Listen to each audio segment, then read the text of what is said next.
Welcome, boom, boom, welcome, boom, boom, welcome, boom, boom, welcome back to the cave. Look, welcome back to the cave. This is a new series, actually. We're going to call this one Down the Rabbit Hole from the Cave. This episode 1, where we just I just start with some trending topics. Whatever's on the timeline, I just go down whatever's new, whatever's trending. I don't know what genre. It could be something about a podcast. It could be something about a celebrity, whatever. I opened a couple right now. I just went to YouTube straight here and I just clicked on a couple. Boom, boom, boom, boom. I got a couple open and we're just gonna let the YouTube algorithm lead us. Like we start with Wes Watson goes on a racist rampage against UFC fighter, destroying his criminal case. Fighter Kevin Holland, and shout out to Johnny Bravo. It looks like Wes didn't like what he had to say, and like he did me, he blocked him. I will send you a KFC gift card. How about that?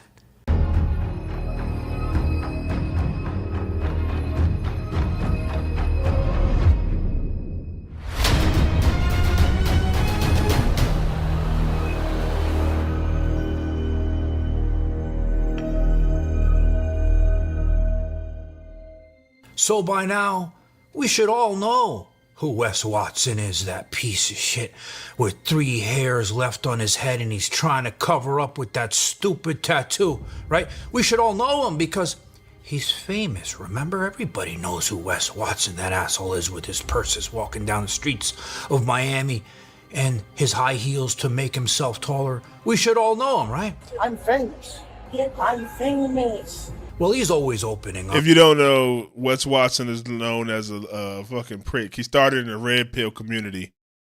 You know, like Fresh and Fit and them, those guys.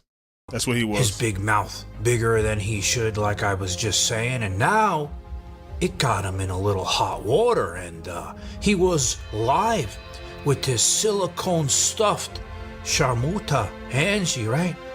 And he opened his mouth on MMA and UFC fighters. Fighters are pussies, okay? They're only good in the ring. People I know will not accept a loss, okay?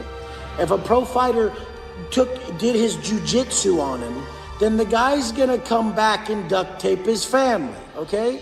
So since he opened his stupid mouth talking about MMA fighters, right? Giving us all his 2 cents that nobody really cared about hearing, the UFC guys are all coming after his ass. The story has gone viral. It's everywhere. MMA sites, UFC sites. There's so many videos on this, I can't even keep up. All these MMA guys are looking at this asshole and like, you're spitting this dumb shit out. And I don't know if you've seen Johnny Bravo's last video where on Wes Watson where he got his whole car repoed. Your mouth. But we all saw this fight you were in. You had to get your 4 buddies to gangbang him with you, and you used a fucking weapon. What kind of pussy is this? Now you would think this asshole. What type of pussy is this? But of course we know how this piece of shit works, right? He can never shut his mouth, and it always ends up landing him in more trouble. And in this case, it's no different. Like, I wasn't going to cover this story because I knew what he was doing. He was talking shit about UFC guys because he knew it will go viral everywhere, and it did. And I didn't want to give him what he wanted.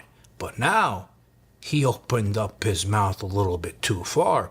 And now I can give him the attention that he wanted because, like we've seen in the past, he's shown that he's racist. And now, what he's just done to this UFC fighter paints a whole different picture that I'm going to put together for you, and how this can affect him in court with the 7-foot monster, because we saw his racist ways then. So now, let me show you where this asshole's mouth is getting him into trouble. This is UFC fighter Kevin Holland, and it looks like Wes didn't like what he had to say, and like he did me, he blocked him. But this guy didn't like it. He posted that he blocked him, and look, oh, Kendra Lust, I like her. What did she say? This guy trying to put you down because you did in prison, so I'm guessing he won't be at the UFC fights this weekend. Look, even Kendra Luss is getting in on this asshole. He can't avoid nobody with his big fucking mouth. Now watch. So they go into the DM exchange. Damn, comments off. You go on a rant, then turn into a pussy. We all know what kind of pussy he is. Wes goes, comments aren't turned off, slow motherfucker. You gotta follow the comment. Got something to say, crybaby? LOL. On my page, the same way, I'm in Miami Thursday Beach, fight bar, fight house, fight up, to your way, your city. Oh, and your girl is hot. Now look what Wes says. He goes, she don't like toads. Nobody does. All right, you know what a toad is? In prison, they refer to black people, I never heard this before until I looked it up, as toads. So he's writing, she don't like black people. Nobody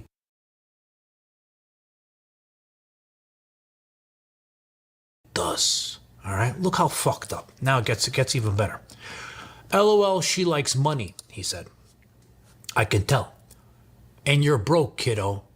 LOL, get off the crack. Fuck's the matter with you little boys? So what's up with you being a pussy or what? Talking shit because you hear something you don't agree with? I don't give a fuck who you are or if you like me. LOL, ain't that how the world works?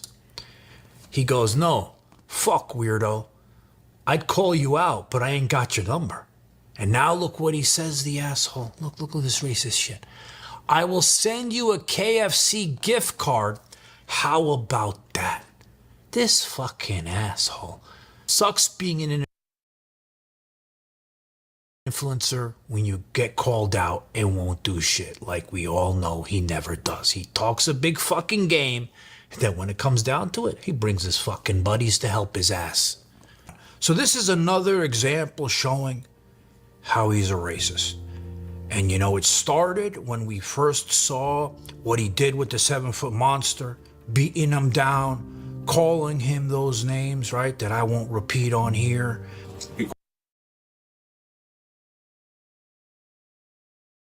Oh, my bad. I'm talking with my shit muted. I'm like academics right now. The 7-foot monster was a guy he beat up in the gym. Called me a jerk. That's why I was like, yo, you called me a dick. That's when we started fighting. And then he went on live with a silicone stuffed sharmuta, and he started calling black people monkeys. Like, why don't you put some fucking cocoa butter on your head and on your ashy knees? She don't fuck with you, bro. JoJo. I bet you understand what JoJo looks like, you guys. JoJo the monkey, the jumping around monkey man. Like, nobody gives a fuck about people like you, dipshit. Monkey JoJo. Yeah, jump around, monkey. Don't give a f. And now we see the UFC fighter. Damn, monkey JoJo. How he's using all these racist terms with him. It paints a picture for him, and it's not really a good picture, especially when this asshole has court, a criminal trial coming up that could land him behind bars again.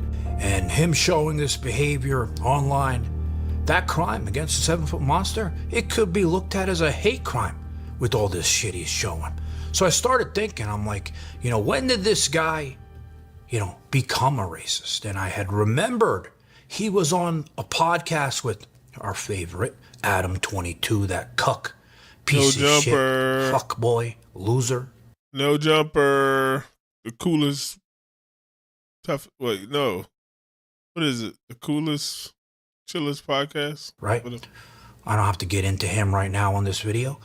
Well, he was on a podcast with him, and he was saying how when he was in prison, he was forced to become a racist. People get all twisted, like, Wes a racist, but the penitentiary makes you side with your race. Right, but so even the dudes who are like fully racist, they're not in there starting problems with the black dudes and shit, right? No, you can't. No. If a skinhead ever went to go start a problem with another race, like off the top real quick, we would have to jump with them. But this is the thing. You get out of prison, you're put out in the real world. Prison is supposed to reform you, teach you to learn from your mistakes in the past. That's what prison prison make dudes meaner and more good at whatever it is they went in for usually. Really is supposed to be, right? But you come out and you're showing this racism on multiple occasions. Well, that behavior can land you right back in prison.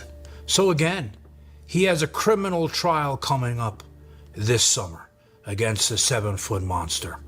And if you don't think all those lawyers and prosecutors and everybody's not watching his actions online, seeing his behavior, like I said from the beginning, his big fucking mouth, he thought it was his biggest power. But in the end, it could become his biggest weakness and put him back in prison, not just for years, but make him. Because most of the urban folk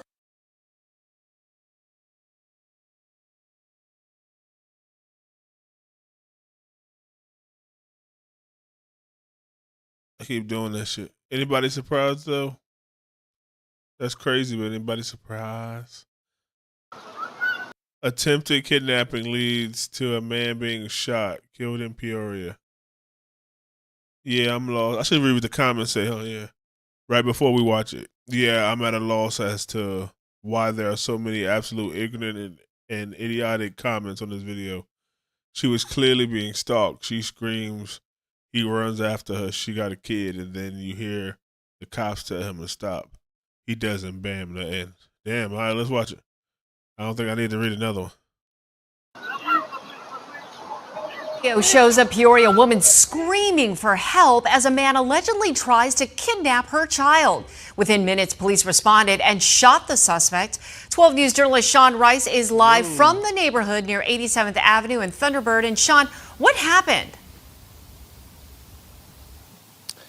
Yeah, Tram, good afternoon to you. I'm standing really in the exact spot where this attempted kidnapping happened last evening. That mom, who you just saw there on camera, let out that scream, I'm told, is a new mom.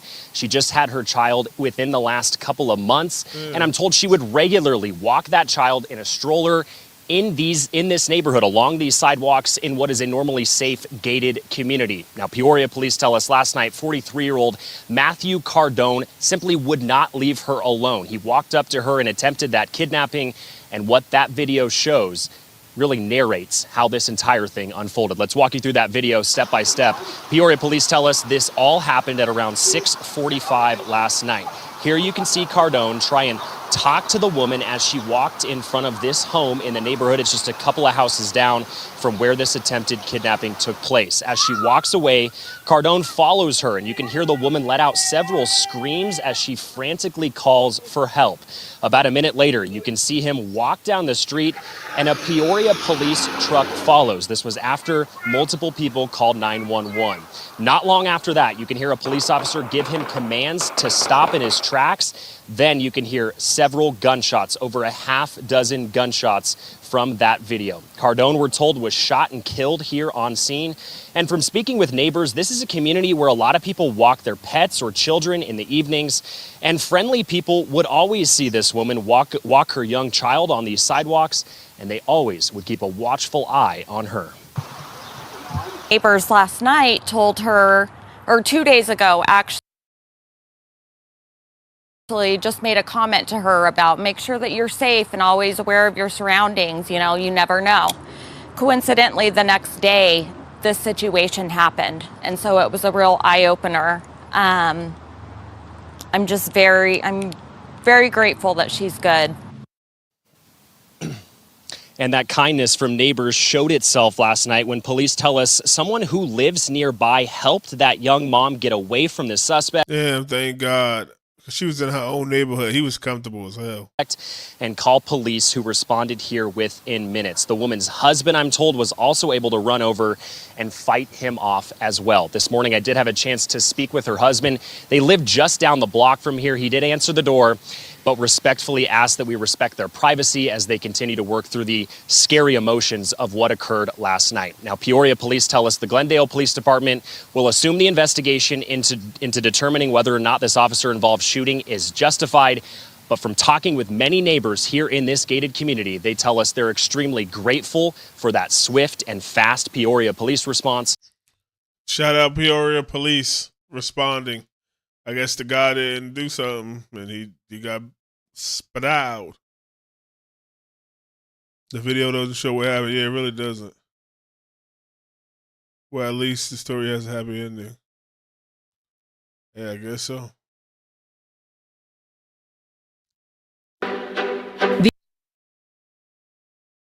Manhunt. Inside former police chief and convict dubbed the devil in the Ozark. Ooh, we got a new series coming. The Ozarks, known for its small towns and natural beauty, now the subject of a more than week-long prison break manhunt, seemingly out of nowhere. Officials urgently searching for Grant Hardin, dubbed the Devil in the Ozarks by some, a former Arkansas police chief, now an escaped convicted murderer and rapist, still on the run. The saga rattling small-town Arkansas and the nation. A lot of people are there speculating, of course. Is he still here? Is he around here? If so, where is he? But definitely taking the extra precautions and locking all my doors. Not to say that I don't trust that they're doing everything they can. It's just he's obviously clever, and it's nerve-wracking. It came on. She's smart. Never trust it. Never trust it. Don't let your guard down. On the heels of a recent New Orleans jailbreak. Now to the urgent manhunt at this hour after jailbreak in Louisiana, 10 inmates escaping. The inmates yanking open a jail cell door, breaching a wall behind a toilet. New Orleans and Arkansas are very similar. They both use vulnerabilities of the prison, in effect, to escape. You know, whether it be compromised staff, compromised equipment, whatever it might be. Which allowed all of them to go on the run. And the capture today of a Texas man wanted for murder who had evaded authorities for nearly a month. On Sunday, May 25th, Hardin walked out of the medium-security Calico Rock prison. He made his escape over very, very difficult topography. The place isn't called Calico Rock for nothing. It's Nancy Gray's always been a wild one. Very rocky terrain.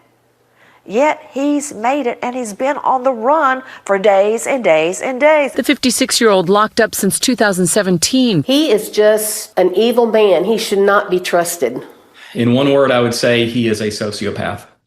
Officials say Hardin disguised himself before a prison guard buzzed him through a secure entryway. He puts together a makeshift prison official uniform and is actually caught on camera pushing a dolly out, just acting calm, normally, as if he worked there, and the man escapes.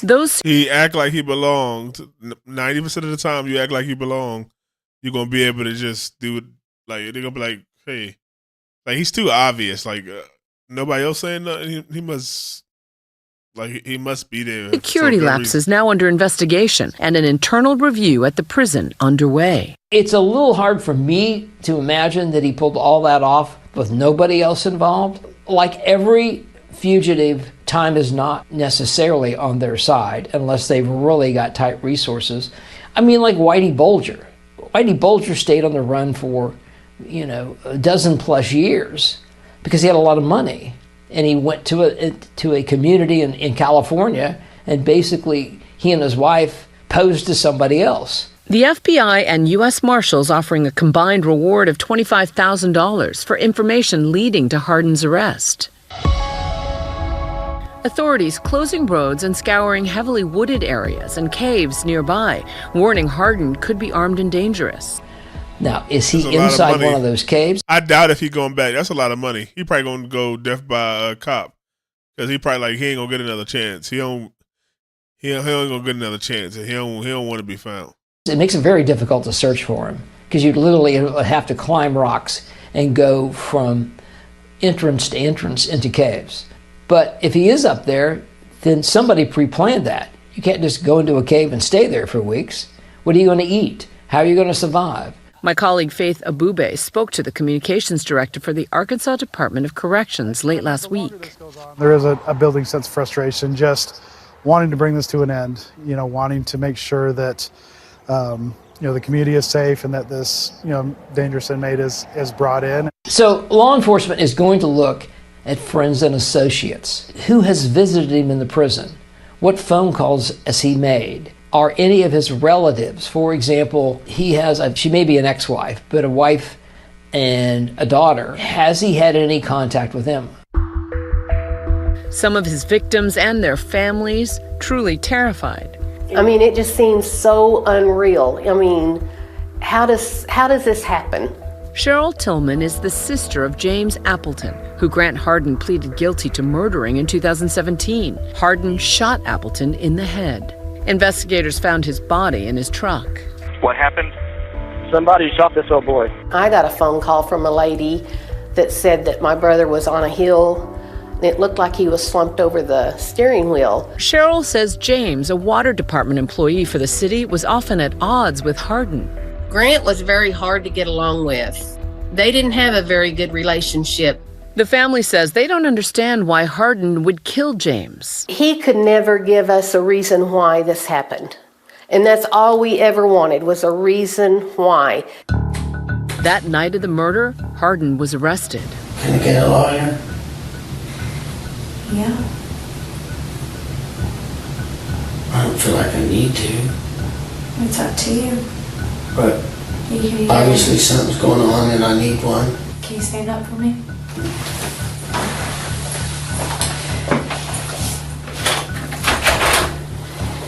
Alright, go ahead and turn around, put your hands on your back. You're being placed under arrest for capital murder. Nathan Smith helped prosecute Hardin's case.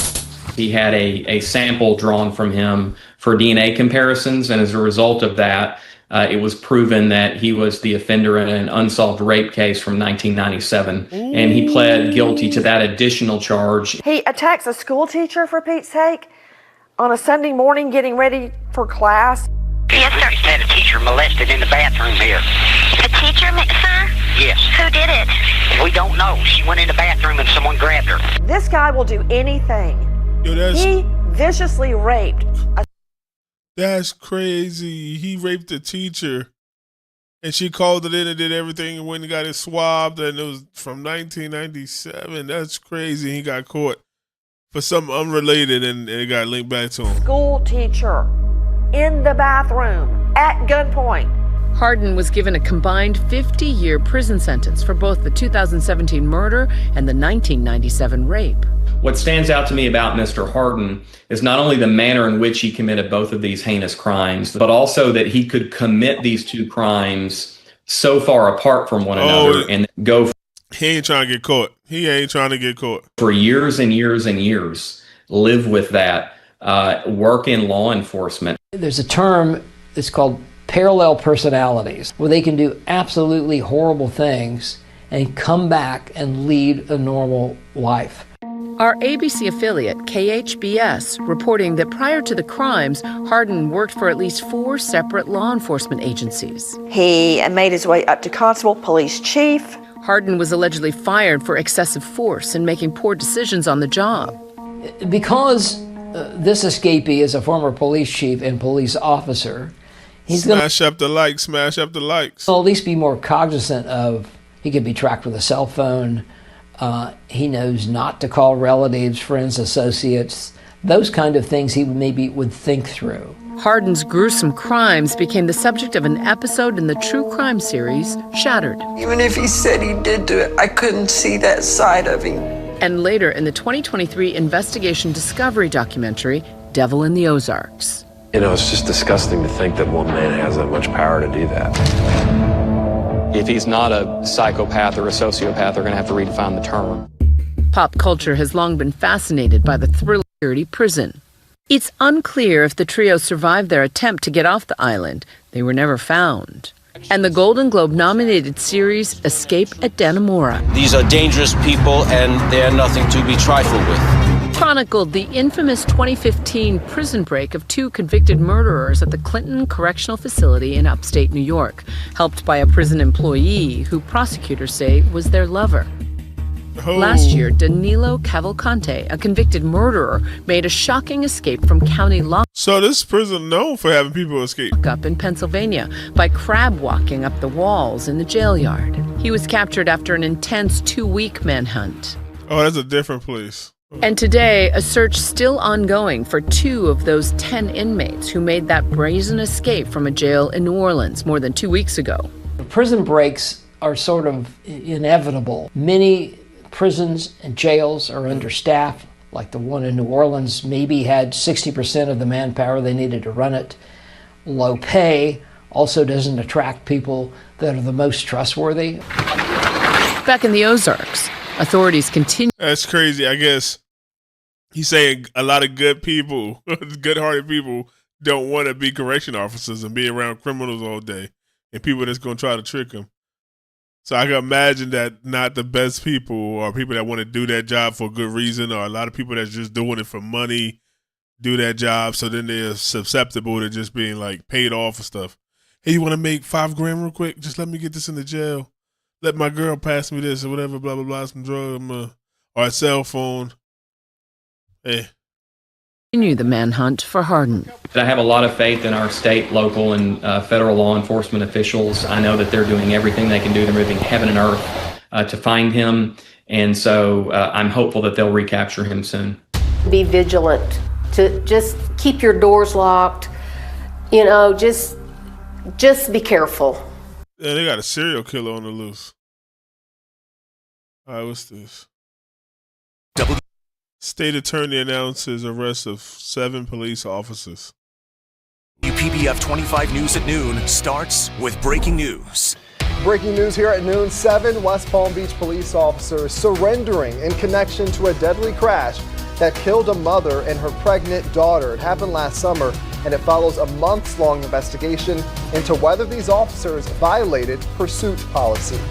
Thanks for joining us for WPBF 25 News at noon. I'm Stephen Graves. And I'm Tiffany Kenny. We have team coverage for you this afternoon. Reporters Nikita Ramos and Terry Parker are live outside the Palm Beach County Sheriff's Office with what we're learning about the case. We begin with Terry with new details about the crash. Terry? We have just also received the arrest report for these 7 officers, and it backs up my original reporting that these officers allegedly were not only involved in an improper high-speed chase at speeds up to 100 miles an hour, resulting in a double fatal crash, but that they left the scene, did not render aid, and did not report the crash. 3 of the officers appeared in bond court this morning. Oh, hold on. Because I was about to say, like, if they were kids that stole a car to joyride and they're up and they're going 100 miles an hour, that's on them. They made a bad decision. But if the police then left them, like they're victims now, and the police left them, didn't report it because they knew that they were supposed to be doing it, then yeah, you got to go. I was about to be like, oh, maybe the police ain't wrong for a second. Nope, they were wrong. Etienne Pierre was one of the drivers in the chase. Austin Danielovich also charged with leaving the scene of a deadly crash and obstruction of justice, as was Christopher Reckdahl. The courtroom was packed with their family members, as well as the families of the 2 victims, Marcia Porchette and her pregnant daughter, Janelle Woods. And they probably, like, knew the laws. Criminals know the laws, or people do stuff like that. And they probably thought, like, wait, hold on. Why the police still following us? We're going over 100 or whatever the law is. They should be backing up, but they didn't. According to the probable cause affidavit, 3 West Palm Beach vehicles, including a marked car, began a pursuit of a Kia Stinger with possibly illegally tinted windows in West Palm Beach late last July. The 3 cars carrying 7 officers pursued the suspect in this improper chase all the way to Boynton Beach, sometimes at speeds approaching or over 100 miles an hour. 1 vehicle at one point driving the wrong way in the wrong lane. This was a police car. Neone Copeland slammed into Woods and Porchette's car at over 80 miles per hour.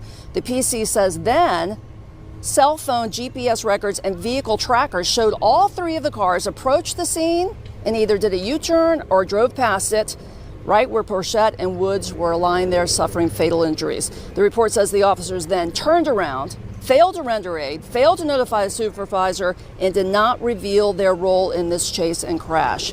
Damn, over fucking tinted windows.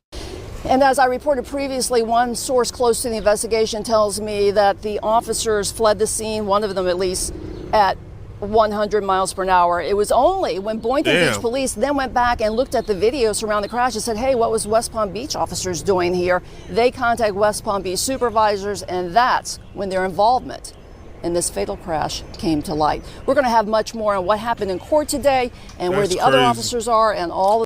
That's crazy.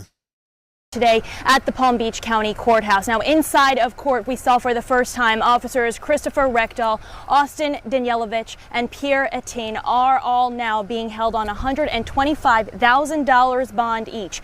They're each facing 2 felony counts of leaving the scene of a crash involving death and a felony count of official misconduct. Now, 4 other officers, Michael Borgen, William Loaiza, Brendan Stedfelt, and Darian Thomas, have been arrested on 1 felony count of official misconduct. In a statement, state attorney... They probably would have got like a lot of sympathy from at least some people if they would have still rendered aid. Then people would have been like, oh, well, you played stupid games, won stupid prizes. They still tried to help you or whatever. It didn't work. The MLMs came.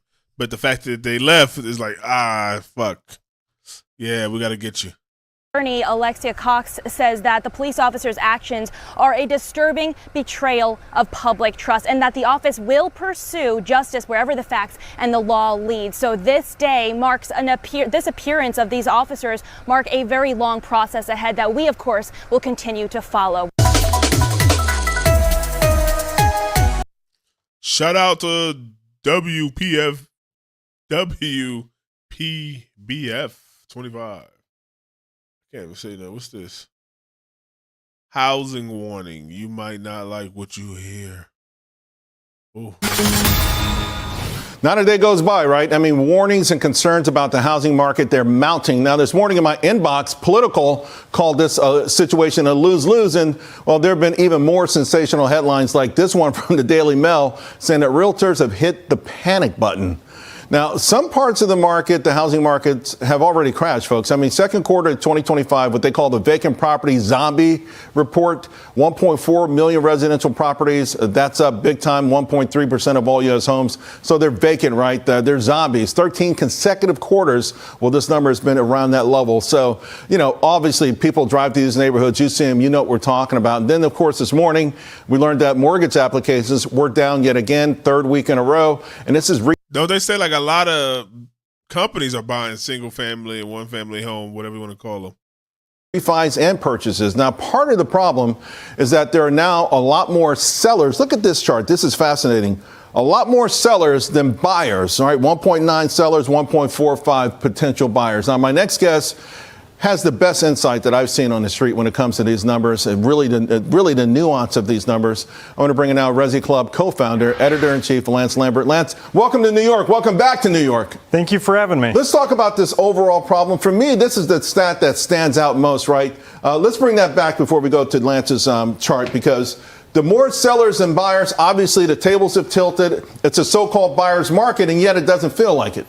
Yeah, so what's occurred is that during the pandemic housing boom, there was so much demand that came in at once. Those ultra low rates, all the money that was printed, all the remote work, there wasn't enough supply in terms of units out there to meet that demand. So the demand all didn't get to transact and prices overheated. They soared.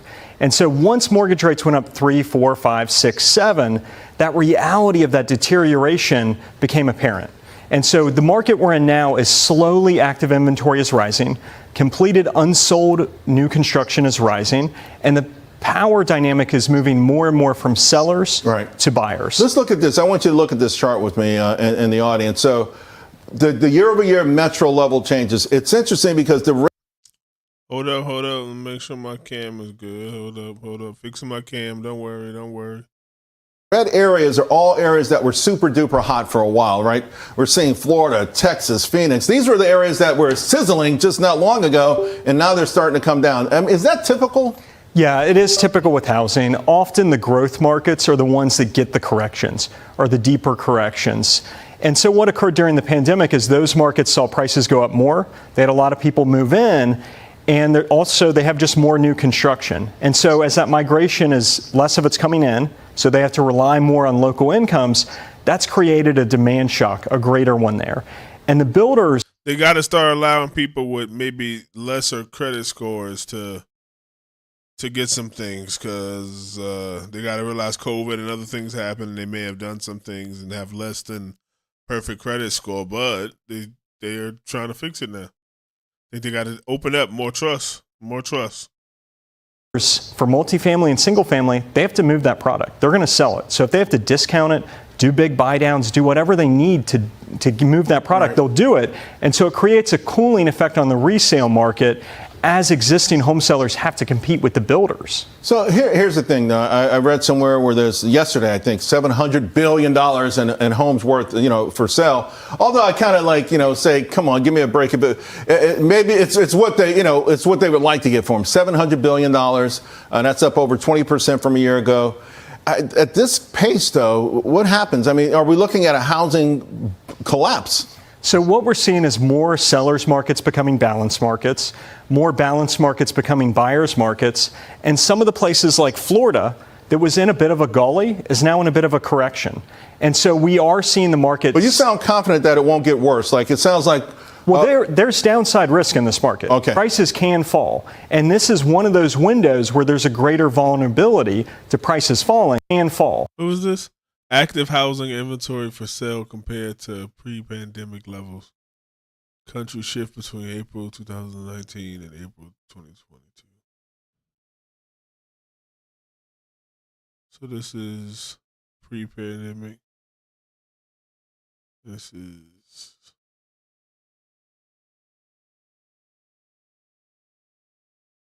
so what does it say? Oh, this is less, and now it's more. Got it. And this is one of those windows where there's a greater vulnerability to prices falling. It just takes demand coming down enough to where that can manifest. So, big business, there's a big hue and cry. I think I was among them about Wall Street buying up all the houses during the housing boom. A lot of times people were in bidding wars with Wall Street corporations or these large entities like Innovation Homes or Progressive Residential and felt unfair, right? Someone bid $250,000 on their dream home and someone on Wall Street bid $300,000. Now some are saying maybe they can come to the rescue and sop up some of this excess that we have. What's the role of these large institutions and these large big businesses that buy homes? So we saw an influx of institutional capital into single-family acquisitions during the pandemic housing boom. A lot of easy money rolling around, prices are soaring, rents are soaring. They chased it. And so they became 2% of the market at that time.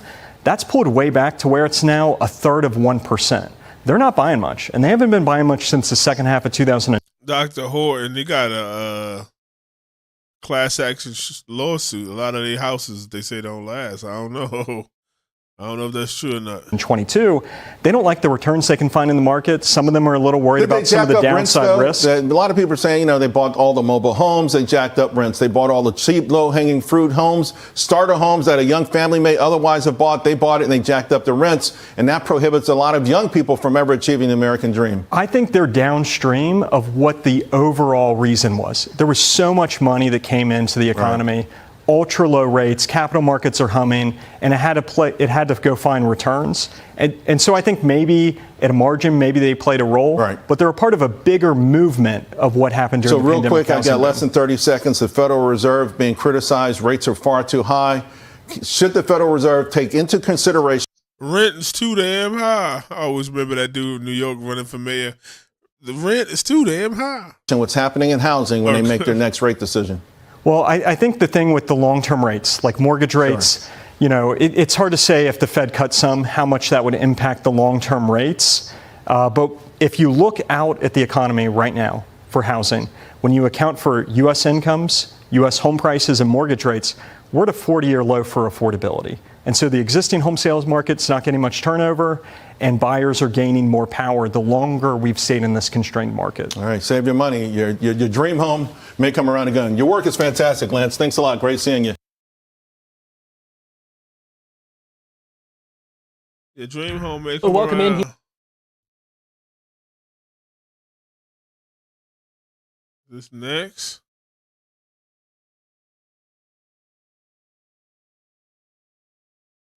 Let's watch this one. I knock shit out on. For extra response to rumors, he put a carrot in his op's booty. He put a carrot in their booty. That's just like out here right now, and I want to get into that too. You talking about with the carrot up a nigga ass? With the carrot up a nigga ass that I knocked out. Word on the streets is that you knock somebody out and put a carrot up his ass. And I just want to make you feel comfortable, so I did want to.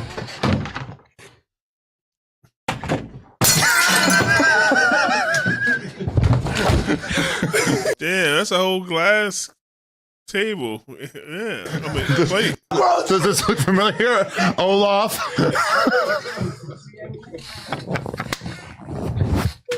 Hey! Was it one of these? Hey!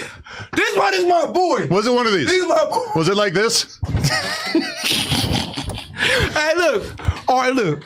Yeah, I can't be friends with people like 4 Extra that do that whole. I can't. You can't do that. I got PTSD. You can't be doing that type of shit. Let's get a time. And just in case that's too intimidating. Hey, look, guys. Look at Ew. Hey, cuz. Yo, I smoked before I started this, so now I'm like hyper fucking vigilant. Hey, that's so look. Hey, look, cuz. Frosty. It's like 4 Extra tried to act tough, like scare him, but Adam like ain't gonna go for that because he paying him. He know like 4 Extra ain't gonna slap the hand that feed him. So now he gotta like oh look what you doing. I ain't scared. Like ha ha ha. Now 4 Extra got to change that energy, like what to like you my dog, like yeah, let me mark you out. He's the snowman. 4 Extras, the snowman was a very happy soul. Okay, sorry. Hey, look. I'm just gonna leave this. That shit nasty. It's like WWE now. Just in case you want to take care of me, I'll be here. Hey, look, the nigga, right? So, matter like, boom, he come in, he sized up like me. Y'all saw it. We go in the day room, pop out, we'll go in there. I'm thinking it's gonna be a squabble. You know what I'm saying? Because he sized, and he was a little taller, so I'm thinking it's gonna be a squabble. Regular squabble. Because you said last time you got locked up, no squabbles. This time, some squabbles. So I'm thinking, so I was whooping shit, but I'm thinking it's gonna be like, like it's gonna be like a regular, what's the name? Blanco 15 in this Blanco. bitch. So I go up in that motherfucker. I'm like, you ready? He like, yeah, boom, bam. He go out. There's a lot of people in the day room. You knocked him out in the day room in front of everybody. So it's a lot of people in the day room because they have a day room. Okay. So boom, he go out. Boom, he on the table. He on the ground shaking. Why? By the trash can. He out. Now look, it was a lot of people in the fucking day room. Now, when he out and he having a seizure, they like, oh, help him, you know, because he you helped him with this. He having a seizure. He might what's the name? Now look, his trash bomb and his carrots. You know how trash got carrots. You know they eat carrots for lunch in jail and all that. So it was a crime of opportunity. Bro, you saw the carrot and you just bro. No. Look, he got knocked out, bro. I don't lie on no man. He got knocked out by the trash, bro. He went out in the day room by the trash. There's a lot of people in here. So when he went out and started having a seizure and went up in here, boom, you know, I'm going over there by the what's the name? To act like I'm on the phone in the day room. He having a seizure by the thing. A lot of people put extras on shit. 4 Extra could have killed a man. Ain't nobody put no carrot up nobody's ass. And he got knocked out. That's it. He got knocked out like the rest of the people. That's it. He just got knocked out in front of a gang of people, and they probably got on the phone exaggerating like, 4 Extras knocked him out and put the carrot up his ass. Nigga, I'm gonna knock you out and put the carrot up your ass in the day room in front of 10 people. Are you sure one of your friends didn't do the carroting? Look, I don't put the camera. Look, bro. I didn't put the carrot up his ass. Did anyone? I didn't put the carrot up his ass. Did anyone? 4 Extras. Yo, Adam got whole gangsters around him that one clout, and they just like, this is literally the definition of if you don't feed your dogs, they will turn on you. I heard some people are calling you 4 Carrot. Hey. You know what I'm saying? Went out by the trash. It was carrots and everything. Have you knocked them out there? I thought a carrot bubble. There was word on the streets. And the only reason I'm saying this is because I saw like relative. So what we did to dead homies. That's some West Side Rolling. You don't know anything about that? No. Okay. I know a lot of niggas that got whooped. You smoke somebody. I don't expect you to tell me. Of course you're not going to tell me. I'm a fucking civilian. Why would you tell me? There's no reason to tell me. And I kind of almost feel like you might have the same mentality when it comes to the carroting, the peanut buttering, and the pickling. Look, I'm just trying to check this out. I don't even know what you could say right now because you're supposed to lie. I'm telling you, no, ain't no supposed to lie. I'm not gonna lie about it. I didn't peanut butter nobody, and I didn't put no motherfucking carrot up his ass. Would you take a lie detector test? What the fuck you on? What the fuck is you the motherfucking police? Think I told you about? This is a weird conversation. You can't. I mean, it's just I think it would be fun for the fans. They want to know. I knocked him out. That's it. And All right, so 4 extra says he ain't carrying nobody. That's the end of that. What's this? Nintendo Switch. Oh, Nintendo Switch 2 unboxing. All right, it's finally here. Nintendo sent this box over, and inside this box, Yo, come on, like, share, subscribe, all that. I gotta get big enough to where Nintendo send me a fucking personal box. is our Nintendo Switch 2. It's our $449 Nintendo Switch 2. Actually, there's a bunch of stuff in this box. There is the Nintendo Switch 2 plus the Mario Kart World bundle. That's $4.99. There's also a Switch 2 camera in here, which is $55. There's also a Switch 2 Pro controller, which is $85. Ooh, I got a camera. And there's a physical copy of Mario Kart World, which would be $80 if you got one, which we'll need to play today because the digital copy doesn't work until tomorrow. So, kind of a pricey box, but let's just jump in. With none other than our Ridge MKBHD knife, of course. Even and also, his by knife. the way, you've noticed I have over here a Switch 1 and a Switch 1 OLED, because I've gotten to compare like back and forth between seeing one and seeing the other, but I want to look at them next to each other. So let's jump in. Here's the Switch 2 Pro controller. Switch 2. Mario Kart World, there it is. Switch 2 camera, and of course a little bit of extra information. They always give us a little PDF so we know what's going on, but that's it.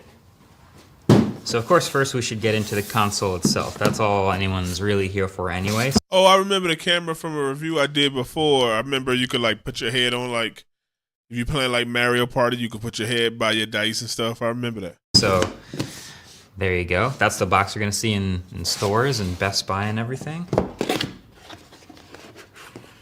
There they are, right on top. The big new Joy-Cons. Oh. Look at that bundle. It's like, it's so precious because it's like how many new consoles are you going to get to open in your life? They come out with one every couple of years, maybe every like 5 years sometimes. So how many we're going to get? How many more? How many PlayStations you going to make it to? You know what I mean? And then, of course, the console itself right here. It looks a little bigger every time I see it. Nice big 7.9-inch screen, thin bezels, pretty sleek. Oh. There you go. Oh, got the little USB-C port on top. holder. Got those pins on the side. We'll talk more about those in a second. But yeah, that's the console right there. But what else comes in this box here? HDMI cable. Nice. So it's pins, so it go in instead of you happen to slide it on. And then, of course, your 2 attachments for the Joy-Cons and the wrist straps, and that's it for here. This is a wall plug, single USB-C port on that. USB Type-C cable, so that's your charger right here. Here's your little hub to attach both Joy-Cons. Last but not least, the dock with the fans in it that does 4K out to the TV with this new shape.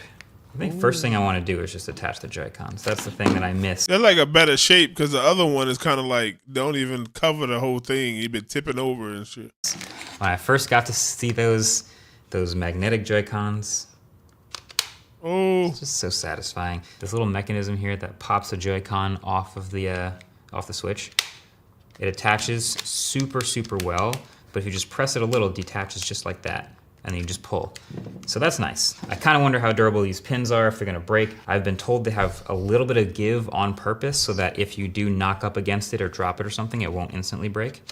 Now these here are the little bumpers. It won't instantly break for something. I don't want to hear I don't want nothing but breaking in the. Because you might actually end up using these a little bit more often, at least if the games support the new feature where the Joy-Cons can be used as a mouse. These little things, they're also made of plastic, a little bit of give to them, but they're still pretty sturdy.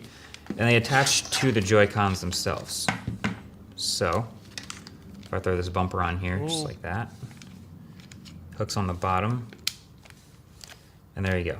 So there's your Joy-Cons as mice, and also with the bumpers on if you wanted to hand hold your controller. Everybody's used to this experience. I wonder, does that feel secure? I never felt secure, like even with the old one, like the first Switch. I never feel secure with that thing. Like I feel like it's still gonna come out, but that I don't know. That's still a little iffy, but I guess it's on there tight with that magnet. But I have some other unboxings to get to, so I'm gonna do these too. Let's do the camera. We live, baby, we live. So some of you may remember Nintendo's Connect event where they showed this new camera. Basically, while you're doing gameplay, you hit this new C button, and it opens this share menu, and it's supposed to be this much. I think this is one of the dopest things about this. Right here, like you playing Mario and you can see the person head next to More you. social. And if you got family, I would want the whole family to get one of these. We just make a streaming channel where we family game night. Console where you can share your gameplay with other people at the same time, or even share a video feed of your face, which is overlaid over your gameplay, to someone else who is playing at the same time. Could be cool. I don't even know if you might be able to live stream that feed. I'm not exactly sure if you want to do that, but this is that exactly what I was talking about. Tiny little camera, and yep, it's just as tiny and cute as I remember. And then another USB Type-C cable for that. There's this little bezel around the front that lets you manually, physically open and close it. You got that? That's nice. So we got our Pro Controller here, which is gonna be sick for some games. I don't know if I'm gonna use this for Mario Kart World, but here is your $85 Pro Controller. $85. I'm sure Amazon gonna have some of those. TikTok gonna have some of those for a pretty nice price. USB Type-C cable to USB Type-A on the other end.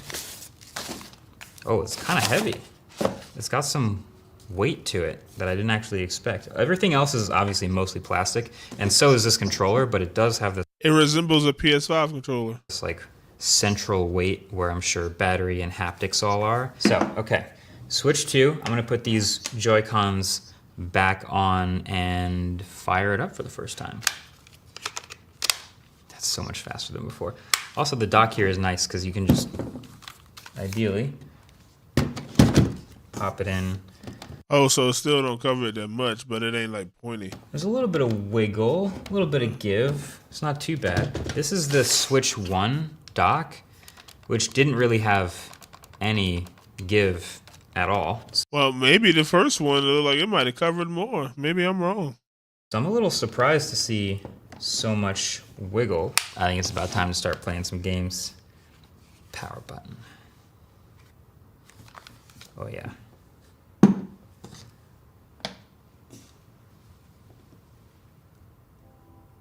Ooh.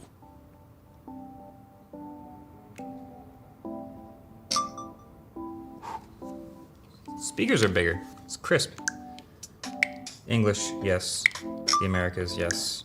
Accept the agreement, yes. Okay, about to download update data.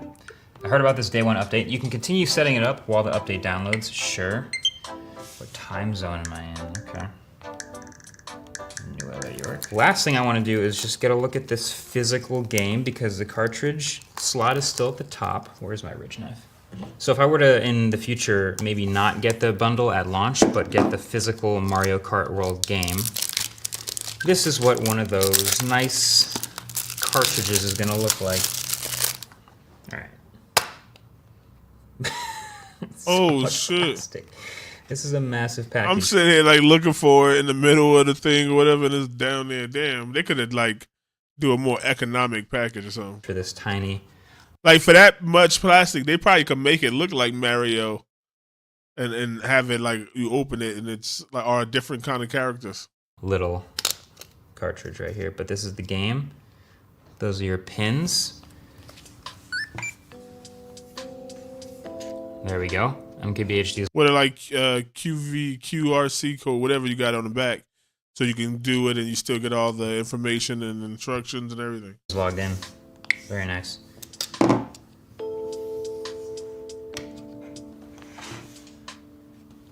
More users can be added if the system will be used by other people.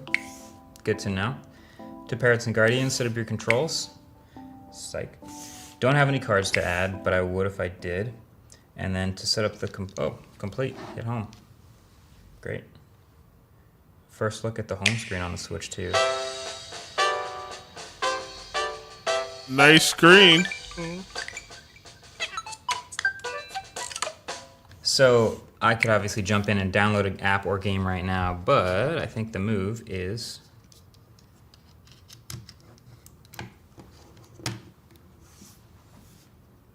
straight to Mario Kart World. Nice. Software update's available. It'll download now. But I'd like to start the software, please. It's me. Sorry, I should say, it's a me. It's a me. This new bigger screen.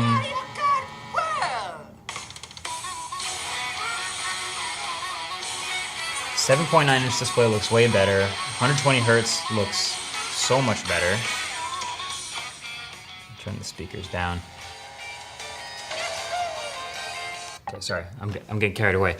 What I should be doing is comparing it to the other Switches.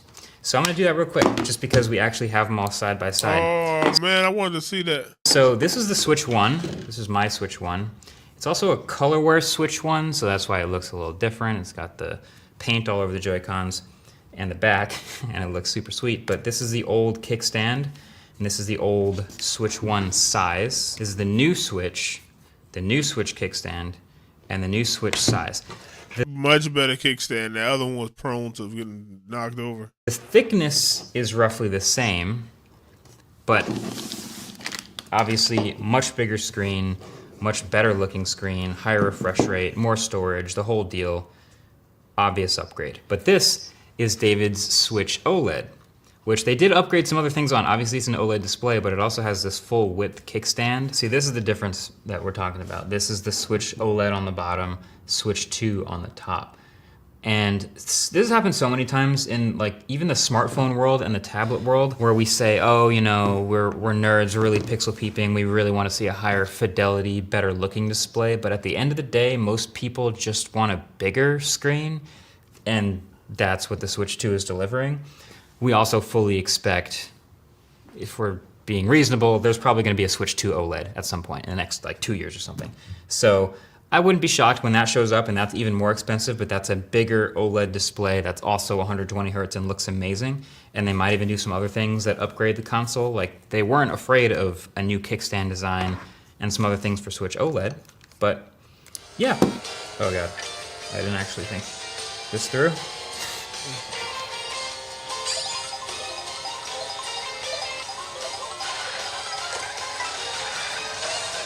Yo, if you grew up with Mario as a kid and playing it with your family, man, you're gonna continue to this all they need to just keep putting out, and I'm sure it's gonna carry Nintendo for the rest of their life. That is fun. Yeah, these Joy-Cons are so much better than the old ones.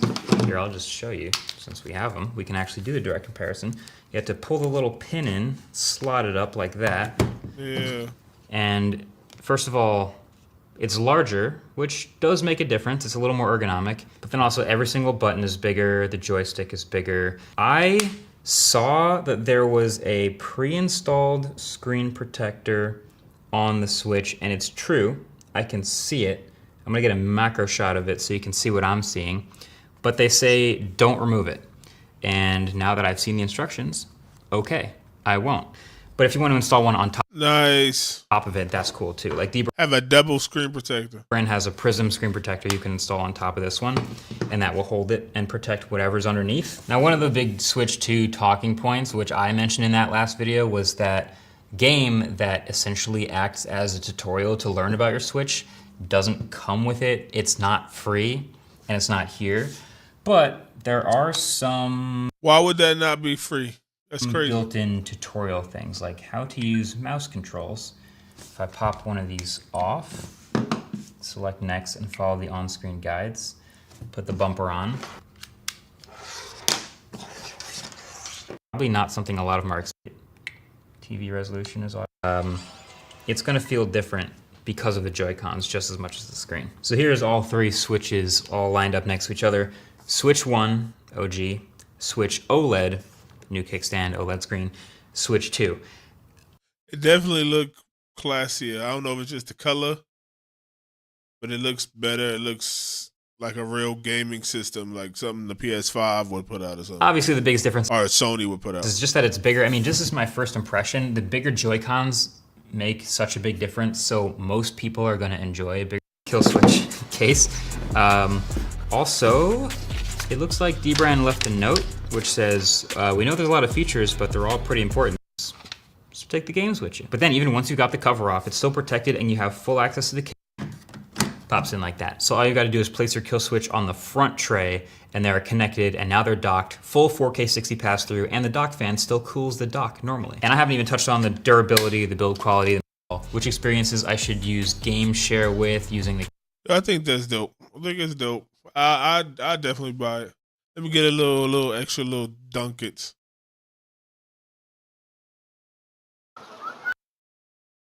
Oh, we've seen this one. He tried to go do it so bad. Hey, bro, you can't stream, nigga. We got your rights. Wait, he keep trying to. You got streaming rights though? Yeah, he keep trying to. Yo, you can't stream. If it ain't improper, that's why I ain't seen you. Done. Shout out Elevation. I ain't seen. So they got to do it in the contract in the truck. You sign away your likeness and your imagery. Because in your head, I'm fulfilling the contract. Joe's giving me a good look on improper improv. And in your head, you sign that shit over for improper improv. I hope you read this contract. Because you keep saying 10 episodes, but there's no due date or no end date. Why would you feel comfortable signing any right of yours away at all? That ain't got nothing to do with improper improv. Not nothing. But they took a professional headshot of your dome, and you don't know what the hoodie look like. It's not the hoodie that they're concerned with. They got their prized possession. Smiling, you laughing. I am, thank you. Different from when we suspended you that time. Like, and you was doing your own shit, but it was a different look. It's like gotta get it. I gotta get it. Yo, are you home? I gotta get it. He got it. That boy had us stressed. He was working. They never not working. Nah, I gotta work. Now you look happy and you all chilling. You gotta be happy, man. You gotta work when content is, it's a thing, man. What's good, Elevators? It's your boy Elevation here with another episode of the JBP Elevation. Elevated, where we speak on the Joe Budden podcast and all of his co-hosts on and off the pod. That was one of my most visceral responses. Oh, Lord, Flip. Because it's clear as day you want to stream. It's clear as day that you trying to get out there with them young guns. Show what you're made of. You trying to do it on Patreon. You trying to do it on your memberships on YouTube. I guess it's not taking off the way you anticipate. Shout out to the streamers out there, man. But streaming is definitely the wave. So I'm not mad at you for asking, Joe, if you could. But knowing that you can't. And of course he said it in jest. But y'all know how I feel about Joe making jokes. Oh, that's nasty. But honestly, I didn't make this video for that. I really didn't. Why was everybody so high today on the Patreon? Why do they not care about the content that they put out on Patreon anymore? People getting up, taking breaks, going to eat, eating on camera. Not necessarily on camera, but they're behind the camera in the kitchen eating, talking. Because they feel like they fucking made it. To us still. Today they played a beat for like 20 minutes, I swear to God. Not all at once consecutively, but throughout a 40-minute period of the pod, they played the beat 20 minutes. And shout out to Flip for getting on the freestyle. That's something that you need to do more often on the show and on behind the scenes.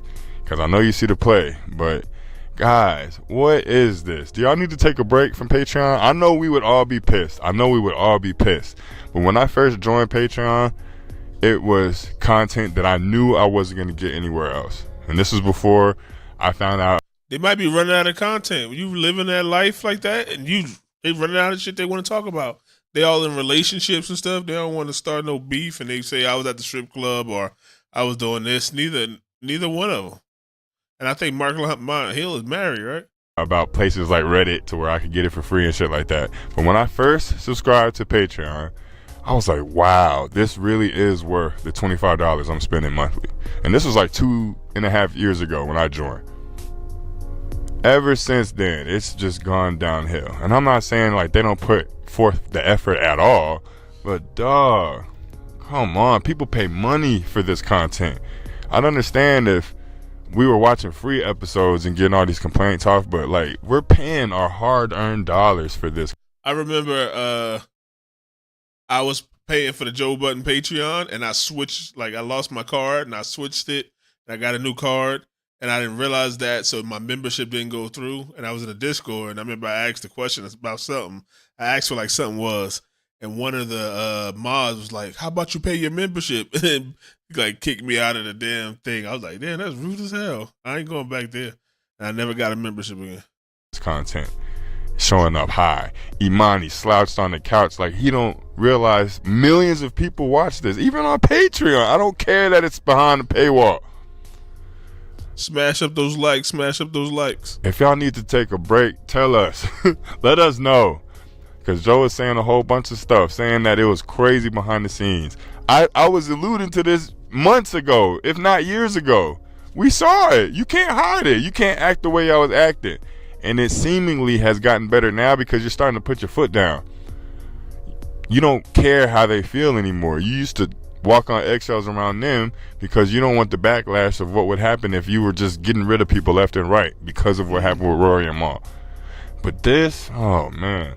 And I'm not saying the episode was terrible. I'm not. Because there was a couple of topics that they broached upon that I was like, all right. Broach. Him and Danny keep using that word. I know. Broach. They learned that broached upon a couple topics. Couple topics they don't want to broach upon. Mark had another blow up shit. Whenever Ish has anything that Mark feels he can argue about, he's gonna get loud. He's gonna get braggadocious. And it's funny because outside of that, Mark gonna be asleep on the Patreon. He's tired. And I can't even clown on him like I want to as far as that's concerned because he's putting in work everywhere else on the JVP. The fact that he's even showing up to the Patreon, that was a Joe ass. He's doing a favor for Joe. Hey, can you please come to the Patreon? You done made Flip do a whole 180. I keep seeing comments on Ish. Oh, he's lost all the weight. He's on the Ozempic. I think Queen's Flip want to drop that image of like see how he was. I seen on social media, like the dude came up to him like, hey, Flip, I want you to grab me and stuff and let's do something fun. He's like, nah, I'm not in that no more. I'm trying to stop because he's older. He's trying to really get fucking money like Casanat and them, not be the person that like people want to come up and throw shit on because he's known for the antics. I don't know if he is or isn't. But don't tell me that's stress related. He done changed his whole potting style up. I just said it on one of the comments on my previous videos. Ish, if he learns how to just play along with the jokes, if he learns how to let loose, put his guard down, Ish will go back to being the fan favorite. And I wonder how that would sit with Mark. But let me not start that off. I ain't even trying to create that narrative. I just thought it was funny. I don't think it's funny still the direction that the Patreon pods are going. I think BTS is starting to step up. The pods have gotten better because of Mark's presence. And it seems like everybody else has picked their game up as a result. But now they're treating these Patreon episodes like they're just throwaway episodes. We don't pay for the B-sides of the tape. This is A1 or 1A and 1B. The podcast is 1A. Patreon should be 1B. Friday episode. Friday is the day that I look forward to the most because Patreon, just the JBP. And now he doesn't even listen to the episodes. He stopped subscribing to Patreon. And it's because the feel is gone. It's because it seems like they don't care anymore now that they know that they have a consistent following. We're just going to pay month in, month out. And I know I'll be on the fence. Most people forget, even if they stop listening to the podcast, they like got it on auto pay, and they'll forget that they're taking that money out. So it become a little bit too much. It's all right. One day I'm saying subscribe to Patreon. Unfortunately, the only way we're going to tell Joe that we want differently is by not paying. But Joe keeps speaking on it, and he's been speaking on it for the past 8 months. And I can't even give Joe a pass because I'm looking at the Patrons, and he's over here giggling, laughing. He's clear as day trying to see who's going to take over in his presence. He's not segueing topics anymore. He's trying to segue, but no one wants to thing on the whiteboard. They're getting stagnant in their own potting, let alone how we feel about the Patreon. But I know they're gonna do something about this. They have to, right? And it's summertime. Normally there's no news in the summer. After the NBA finals, there's not gonna be any sports to talk about. This is like the dead season for whatever reason when it comes, and was talking about the things they would do for their wife. Shout out Joe Budden. I seen this earlier, I seen like this for a second. And I left it up here to finish watching. We are sleeping in the airports now. We never thought it would come to this.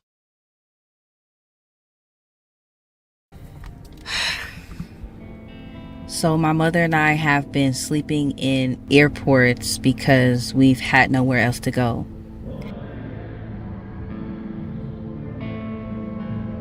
So I guess it's time to catch you all up. After me and my mother lost the car, we thought for a moment that we'd found some place to be until we could transition into our own place. We hopped on a Greyhound bus.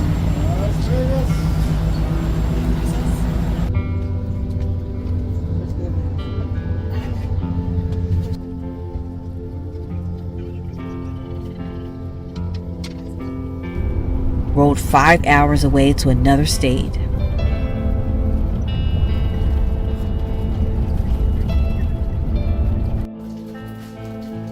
Just to be told that we couldn't stay for long. Damn.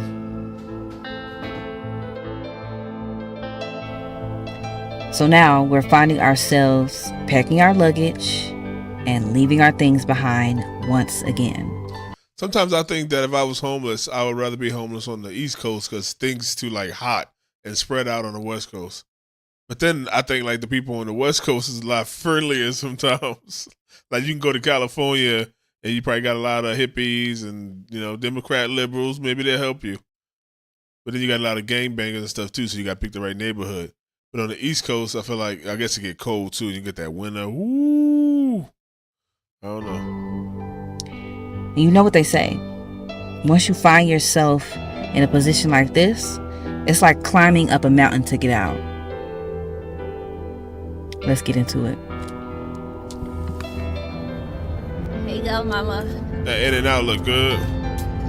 Watch your step, lady.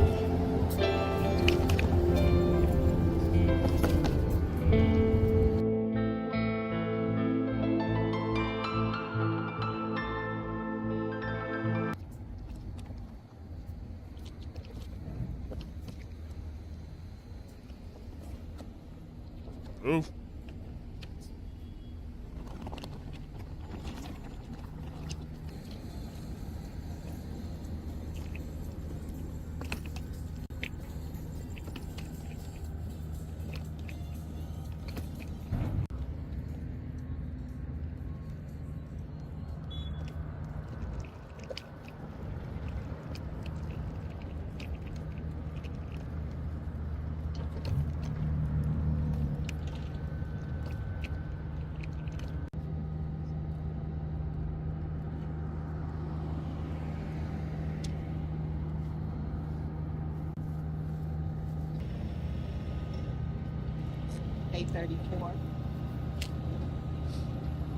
Sitting here.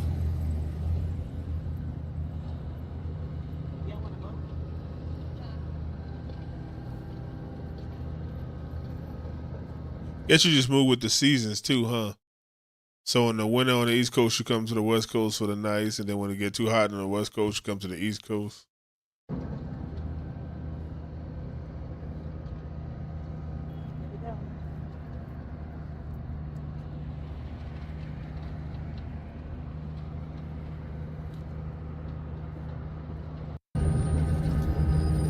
Damn, it's been so long since I rode a regular bus. Damn, I miss it. And these are the buses that like extend too. I like sitting there as a kid right there in the gap where it's going to extend and go ooh, ooh, and come back.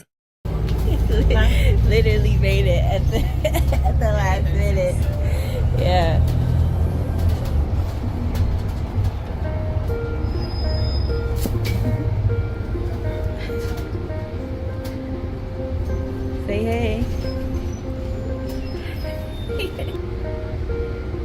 my She's probably making some real memories with her mother, though. mom, we're always going to turn a hard situation into a good time. So we're going to dance, we're going to laugh, and we're going to find a way to put a smile on our face because that's just what we do. And even though on this bus we're headed to sleep in the airport because there's nowhere else for us to go, we're still going to dance because we know God is good. And all the time, God is good. The airport was our only option, and it's been our best option. After we lost the car, we have done everything we can to stay off the streets. And we've even wondered if we should stop telling our story and post it on YouTube. Nope. The enemy has tried to bombard our minds with a lot of feelings of guilt and shame. Keep going. Keep fucking going. That's what I tell myself every day. Keep going on this YouTube journey. Wanting to present ourselves in a certain way. And all of these thoughts have been playing a part in our mental health. You know, a lot of times we wonder, how long Stretching. are we going to be dealing with this? You know, maybe we should just stop posting until things get better. But I know God Document told us your to story. tell our story. Tell it. The hard parts that most people don't want to share.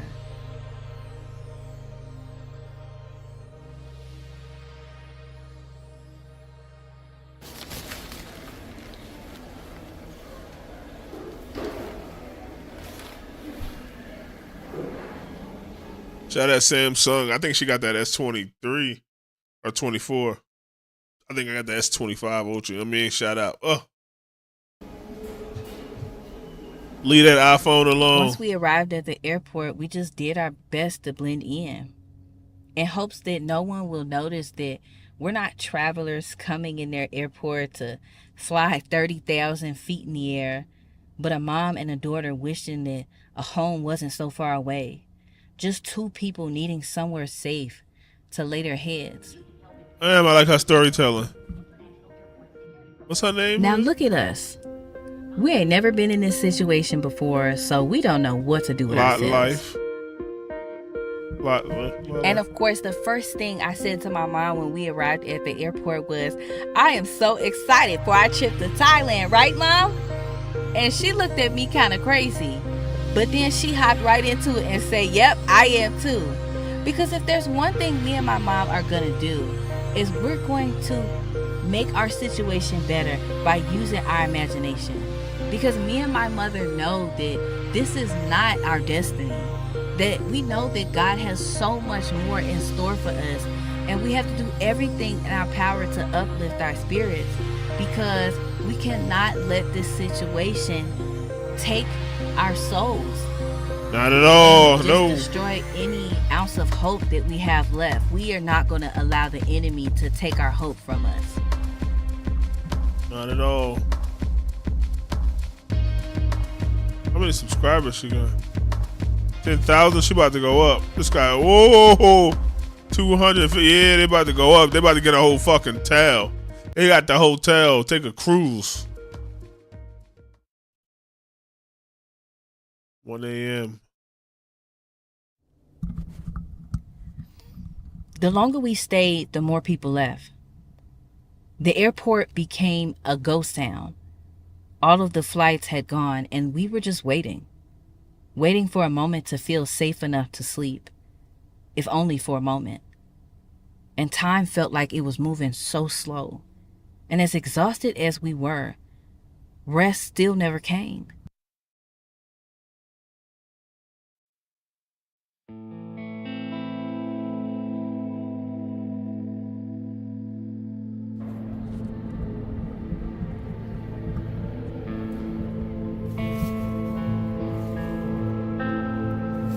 Sitting in those airport seats, we were I'm captivated. I don't want to jump forward. Devastated. We really didn't have anywhere else to go. And it was definitely giving Pursuit of Happiness, Will Smith and Jaden in the bathroom.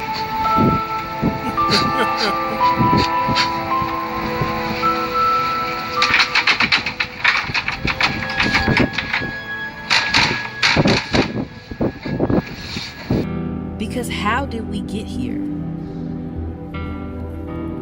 I mean, it really started to sink in.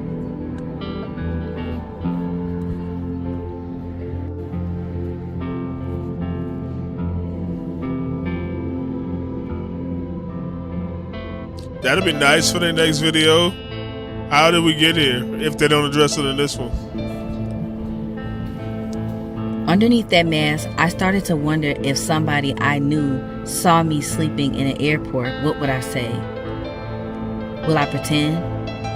Should I just keep it 100? And that's when I remembered how much I truly wish I was somewhere else. This fear of being seen like this in this moment, I actually don't know what I'd do. So if somebody came up to her and said, "Hey girl, what you doing?" And she'll be like, "I don't even know what you say." "Oh, I'm actually waiting for my flight, or my flight got canceled, girl." She don't even know what you do.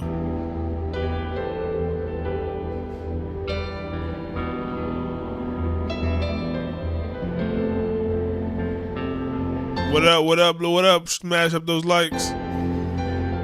It's different when people you've known see you in a way you never thought you'd see yourself. So I pulled up my mask, I pushed up my blanket over my head, and I hoped no one would recognize me.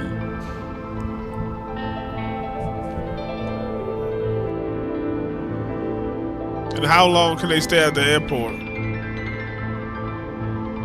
1 or 2 days? After 2, maybe 3 days, somebody say something, they leave, and they come back. The thought that someone would tell us we'd have to leave lived quietly in the back of our minds. We changed sections 4 different times in hopes that no one would notice us lingering too long and call security. No one ever did. Those workers probably don't care. They seen it all. How could we sleep? We couldn't sleep in them hard steel faux leather airport chairs. Y'all, we was moving so much in them chairs, the floor might have seemed like a better option. And my mom couldn't even find a good position to go to sleep in. Why is she sitting in that one? The one next to it look like it's a bigger chair. My neck was so stiff from leaning to the side all night, I considered jacking a pillow from one of the mini stores. But of course, everything was closed. So I couldn't do that. Man, I would have put my head back and then I used this damn suitcase, put it right in front of me as like a leg. Something to put my leg up on and went back like this. And had the best sleep of my life. We thought about what we should do, what we could do, what we should have done. We felt hopeless and angry, but most importantly, confused. We don't deserve this. We're good people. We help people in need when we can, sometimes when we can't. And it seems like every time we think things are getting better, they take an unexpected turn to something else. That's most of America right now. We try to save up. As soon as you start saving, something happened, the car, or this bill, or that bill, or this kid's bill, and it's crazy. As soon as you think you're ahead, you're like, oh, God damn it. And then you try to pay that off. You're like, okay, I'm done now. Once I'm out of this debt or whatever, and you pay it off, and then something else come up. And I don't want to say a turn for the worse because I don't want to speak that over our lives. We've prayed and we've been praying. But this moment right here is when you look at your life and say, how did we get here? Yeah, I wonder if she ever said how they got here. Like, she got her whole little stuff. Let's see what the comments say. It burns me up that these politicians live lavish lives while Americans are suffering like this. Good afternoon. A while ago, I tried to email you all. I'm a single mother of one daughter that is 36 and married, just moved out in December. I have a 4-bedroom home. So you and your daughter could have a room and a piece in your own bathroom and your own den. This would be at no cost until you could get on your feet. Wow. then the rent would be only $500 per month. Wow. I could do this for 6 months to a year to give you all a chance. That's life changing. Do that for a year. They'd be stable, get a job, and save up that for 6 months to a year. Save up that money. No strings attached. That'd be crazy. You hear that? My cat in the damn back. I see that you do believe in people can help you. God, what they say? Where is it? Oh, blessed and beautiful. I will check the email. Thank you. Right now, we are considering some recent options. We will definitely be providing you with an update as soon as possible. Blessings to you always. She made that money that's coming in now. That YouTube revenue. I was homeless, sleeping at the airport in 2019 in Paris after being evicted from my student room. I had no food to eat, no place to sleep, no money. A man told me that he lives alone and he allows to stay at his place. I refused. I was single. I had to protect myself from sin. I slept at the airport for 2 months. God protected me until one day a social worker found a collection for me. I had no money to pay the rent, but it wasn't a problem. Trust God. You are where I was today. I have my own apartment. Damn. See what else is out there.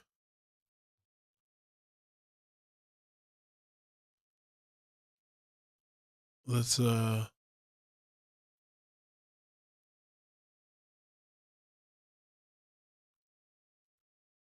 rents. I'm paying rent in Colorado. That's what I do right in the rabbit hole, man. We just go down.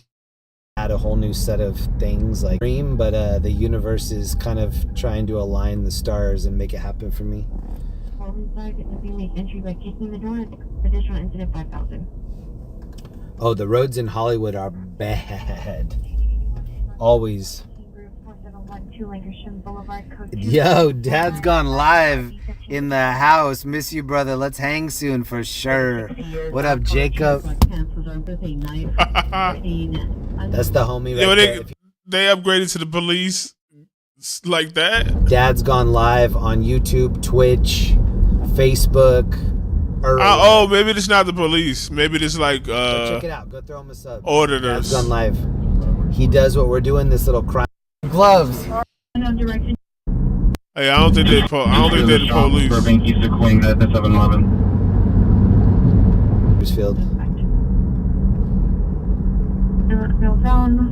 Shout out to Ruger and Jacob. Alright, we're gonna come back to them on and on. Hold on. I seen this one.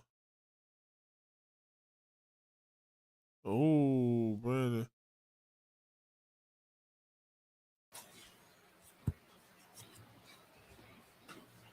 Yo. Want to fight. Why you make those headphones look so little? I said it. I said this. Talk about some they gonna run them. Yeah, they gonna run you, bro. Now I can just let the cat out the bag, bro. This nigga Sus told me. I ain't gonna say it. Just know that he didn't plan on doing the time. He was so he basically told Cliff World something that alluded to the fact that he thought he wasn't gonna end up doing any time. Rosenberg probably told suspect, "Hey man, you got this charge, that charge. I could get you a year or whatever, get it suspended, or you can get time served, or who knows what, right? Or you could get house arrest, something like that." But what suspect didn't realize was the court had become aware of a warrant, and he probably didn't even know he had a warrant. Yeah. He probably didn't even know he had a warrant. And now he's finding out, damn, I'm gonna have to go up in the tank. I'm gonna have to be in jail with the other YNs, the real YNs that I pretend to be and that I imitate. So now he was scared. And he's gonna get to the point where Hefe is reading this, but it's so disgusting. And I love the commentary that Cliff did on it. Suspect ain't never been scared. Because even Cliff sees how much of a mark suspect is being at corner at no job. To his crime, stalking charges. After court, they hit the county, and he immediately gets spooked out, talking about what should I do? They gonna run me. I've been to LP, Cap, YA, but never the county. Oh, so he was super spooked. So he's just gonna read. Basically just read what I just read to y'all. Basically, let's see what he got to say at the end now. In there, I don't know. It was just given to me. This is somebody who brother in jail, and this is what he's saying he saw. And this is also the message he sent as well. Yeah, man, he said almighty ass was that nigga was shaking like booty meat all the way up to the county jail and shit from the Torrance courthouse and shit. And that nigga was adamant than a motherfucker about not trying to get ran because he don't gangbang no more and he a LA rapper who be popping it. My brother said, nigga, you sure you want to do that, nigga? Your image? He said, nigga, I don't give a fuck about them politics, nigga. I don't gangbang. Hey, well, he don't gangbang, so I don't. Can't he just say that when he get there? Why they gonna still make him run fades? Yeah. What's if you really want to embody like this quote unquote culture, because I don't call it, it's stupid culture, murder culture to me. Well, then you know what? The culture demands that if you hit the county, that is a place where all your enemies have the opportunity to confront you about anything that you've done that they don't feel is on the up and up, right? Hey, Brandon's spitting facts. He a hold to that, like, no snitching, I'm a street dude, and even though I ain't no gang, I don't do this, blah, blah, blah. So, you know, by his rules, same rules, him, Munchie B, Whack 100, Play by 4 Extra. If you go to PC, you looked at as a clown, like you're a punk. Right? But you're not even going to give them that chance. And I believe DC Baby Draco is in the county too. So Almighty obviously is avoiding the main line because he says they're going to run me, which makes him, when you think about it, it makes him even more of a bitch because he knows that there are people who want fades with him. See, if you didn't know that, as I'm talking, a homie from Inglewood family just hit me up right now. he laughing at all this stuff. Y'all basically got punked by a mark. Y'all got punked by a dude who's scared of his own shadow. So of course everybody wants to just blow past it. Oh, leave it in the past. Let it go. Let it go. No. We're not letting this go. The only person who stood up to suspect was me. He said the only one. No, Jalissa. Is that Jalissa? Jalissa? She stood up to suspect too. She just was a woman.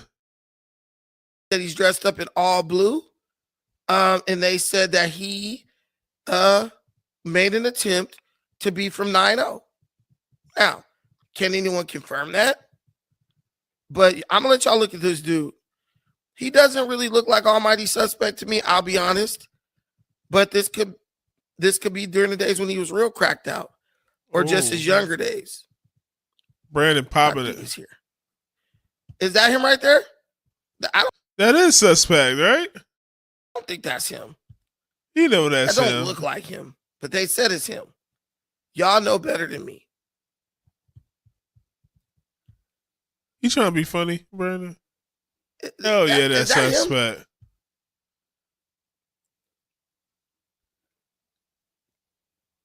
Cause this dude was over his shoulder, acting like he was Brandon capping. Come on. I mean, I was there with bro when he got taken into custody. We both went to jail. I'm sitting in the holding tank with him, and he's in there scared, asking what should he do. And if you know anything about going to jail, you might think like this. Normal people might think, oh, why would he just start talking to someone he doesn't even know about, what he should do? Bro, when people go to jail, they're terrified. So they are looking for a friend. Mine is Suspect. He has the Tiger Woods / LeBron James receding hairline going on. But when them lights go out at night, I don't know who these dudes. Daddy around to fight my battles for him. Whatever happened between me and Suspect, right? That's enough. That's enough for him.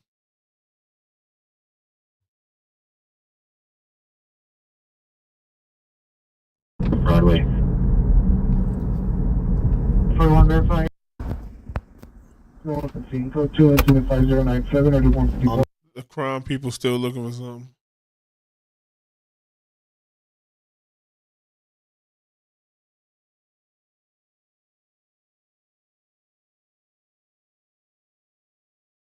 Let me see. Anything in the celebrity news?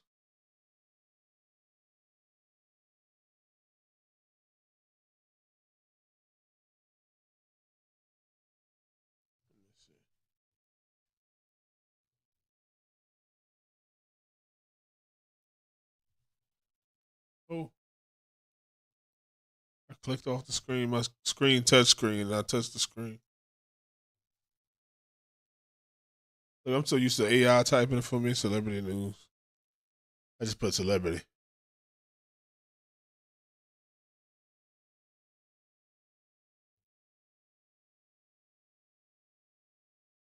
What's this? What's this? Northwest is feeling blue. The eldest daughter of Kim Kardashian and Kanye West debuted a striking new look while dining out with her famous mom in Malibu. In a June 6 photo posted on Kim's Instagram stories, the Childlike Things rapper showed a small glimpse of her new look. Sporting 2 different shades of blue, North added a few waves to her hair to make the color pop. This isn't the first time North, whose siblings are Saint West, Chicago West, and Psalm West, has flaunted her blue hair transformation as she debuted the look ahead of the 2025 Met Gala in May. I think that look cute. While she didn't attend the fashion exhibit with Kim, she shared her modern take on the superfine tailoring black style theme on her mom's Instagram. And when she isn't curating her own style, she's giving her mom a few fashion tips. Kim tells Vogue at the May 5th event, quote, "She's a big critiquer, but it's pretty good, you know, her critiquing." Kim adds, quote, "I think she's also in a really positive place, like vibe right now, where it's just like, hey, even if that's not my style, I'm not going to critique that. Just be you, and if you like that, then that's what you should be into." As was the case during the 2023 event, when North made her feelings known about her mom's Schiaparelli ensemble during a fitting. So, what are your notes? There's way too much gaps in the pearls. I think we felt the same. We felt It looks like she's a Hawaiian girl with her dress all ripped. Okay, so if we fix the pearls by the leg, because those were all restrung for us. The pearls look fake. No, I think you're wrong here. These are very expensive real pearls. Kim ain't like that. They look fake. No. You could say, no, you don't say that. You can say anything. Don't say that. I think you need a lesson on pearls. We're not going for like flapper girl. We're going for like vintage, authentic, pearly girl. Okay, so that's cheap. It's like the diamonds are on it. This is my worst nightmare, like.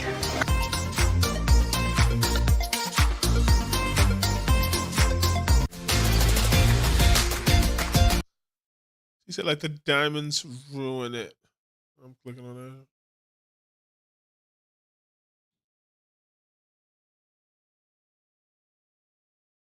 Oh, Rachel Ray fell? Oh, that's 7 months ago. Go to recent uploads.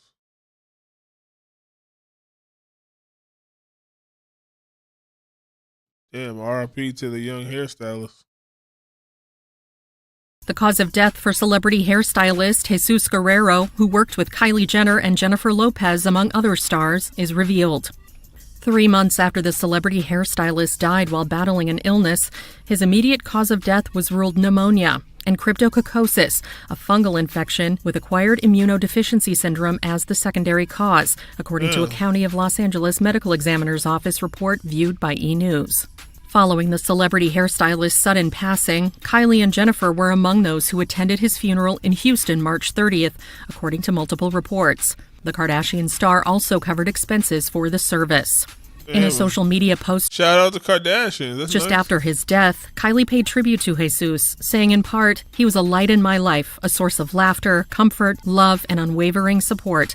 I don't know how I would have made it through the last almost decade without him by my side." She then directed her words toward him, saying, "Thank you, Jesus, for always being there for me, for lifting me up, for being my friend. Is born only of great love, and I traveling in the United Air. Her late friend, I'm still in shock that such a beautiful young life has come to an end. It seems senseless and unfair. I know your family is brokenhearted, as am I and everyone else who know wherever you are. Life is fucking short, man.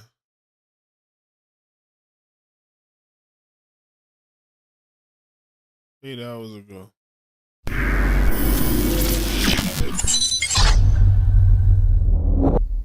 All right, here we go. The interview nobody saw coming. After 5 long years, Lord Jamar, welcome back to Vlad TV, my first original regular guest. Has it been that long? It's been 5 years. 2020. Yeah. It's been a minute. Yeah, it's been a minute. Well, let's talk about the elephant in the room. We got to start off with that. So he back with Vlad. That's crazy. At the Godfrey. Why me Let's and you stop address talking? The elephant in the room. The elephant in the room. Why don't you explain it from your point of view? My point of view. At the time, you and I was rocking. You know, we was doing these interviews. We were getting great responses from the people. They were getting a whole lot of views and all of that. Boom. Right. We ended up having a relationship, you know, outside of the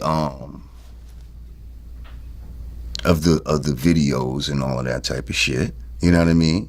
Yeah. And no Diddy. You you got to put that out there. You gotta be very clear these days. And see, the fact that you say no Diddy, let me just say, like, whatever goes bad in your life, nothing can be worse than becoming a saying like no Diddy. Like that's what I'm saying. Whenever you have a bad day, let's stay on topic. Just say at least that would be crazy. Right. But anyway, all right, so we was cool. You know what I mean? We were friends. Yeah, absolutely. And while I was from the beginning of doing your shit, I would run into certain people, and I'm not gonna name. It was all different kinds of people, but there would be a lot of people that would be like, "I don't fuck with Vlad." Da da da da da da. And I'll be like, nah, you know what I mean? Vlad's cool, da da da. He's cool with me, you know what I mean? Like, and so I feel like I definitely used to stand up for you in a way. You know what I mean? Whether you knew this or not. So when the Farrakhan incident came into play, and you took a stance that I definitely felt was the wrong decision. And I felt like in the past, you know, I had been somewhat of an advisor to you in certain situations, and you took my advice and it came out successful. Right? Yeah, I would agree. So you're like the big homie. Right. So the fact that you was like not listening to the big homie, you know what I mean?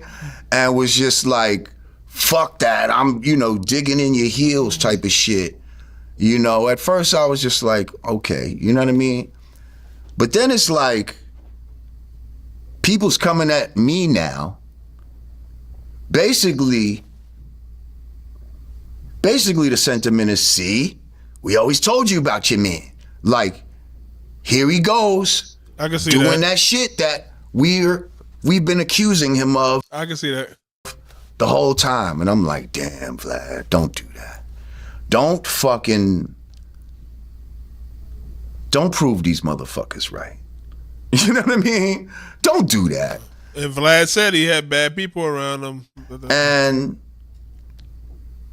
at the time, for whatever reason, you know, you were dug in. So it was like, at that point, a stand had to be made, you know.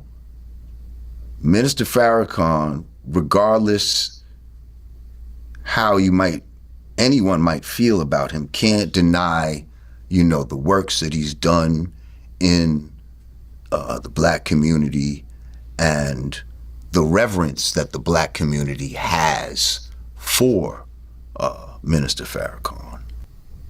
So that made us say, well, you know what I mean? We need to do something, like, you know what I mean? Let them know that this is serious, bro. Like what could I do? You know what I mean? Go up to you, say, yo, you better fucking do this? Like, no. So it's like, let's see if we could do a squeeze play and fucking see where his values are. And we felt like, especially me, I felt like I was an asset, okay, to your channel, to your growth and all that type of shit. And I saw that Godfrey was an asset as well. So I said, 2 assets, let's see, but apologize. And you're like, you know, and then, you know, I know in my last conversation, it got to the point where, yeah, I was talking strong, like, nah, like, yo, you need to apologize, like you need to apologize. And so now I know that probably, you know what I mean, made you feel like, oh, you know, well, I'm not gonna be bullied now into apology, you know. Yeah, Vlad got an ego, man. So even if he know he right, but it's like, I know I was wrong. But I don't want to apologize now because you telling me to apologize. He those type. Let's see. Can't watch another Vlad interview.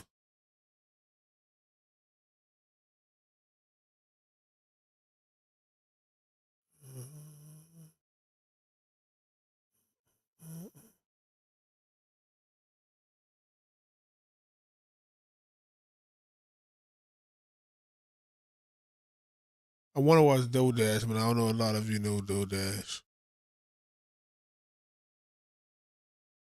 She's kind of big on the, like, YouTube, like, you can do it too. Like, if you're 40, pick up a camera. Ladies and gentlemen, true.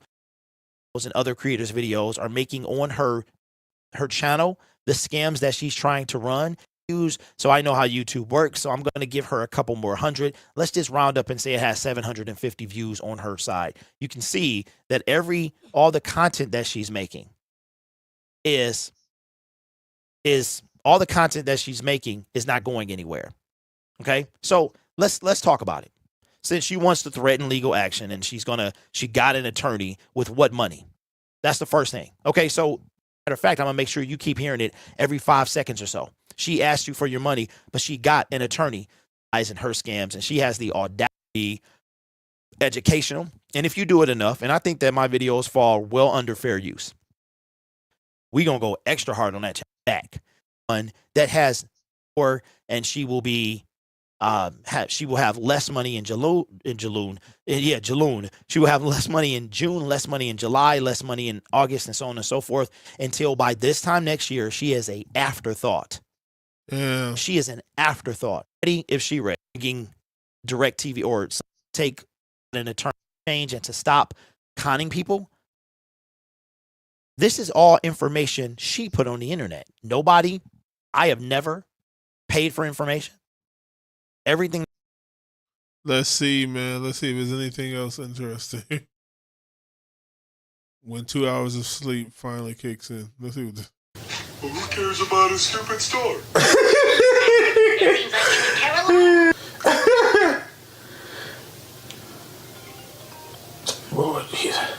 Yo, no, I'm in the bed. Bro, it's 1:30. All right, look, I'm running one game, and that's it. Hey, y'all, look, this is my last game, bro. I'm getting off with a win. This is my last game, I promise you. Oh, Jesus Christ. Why did you give me to move all these by myself? Rick, you gonna send me some help over here? Why you want me on the forklift? I should went to sleep. Oh, Jesus Christ. God, please let it rain tomorrow. Huh?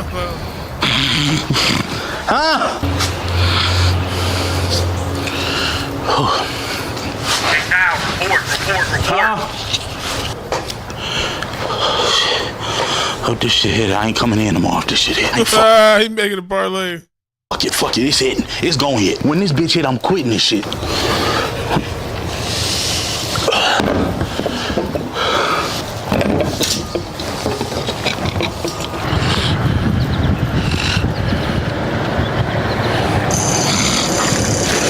Whew, 4 more hours.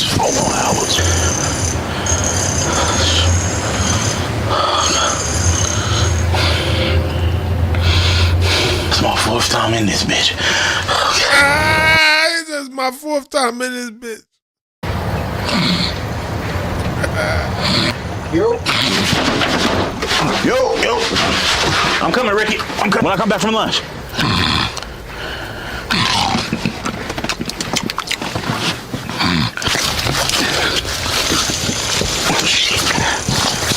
Sometimes that lunch break got to be the best sleep. You set your timer for 30 minutes or an hour, however long you got.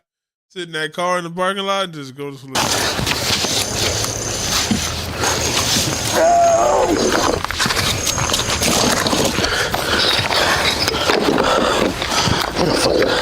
What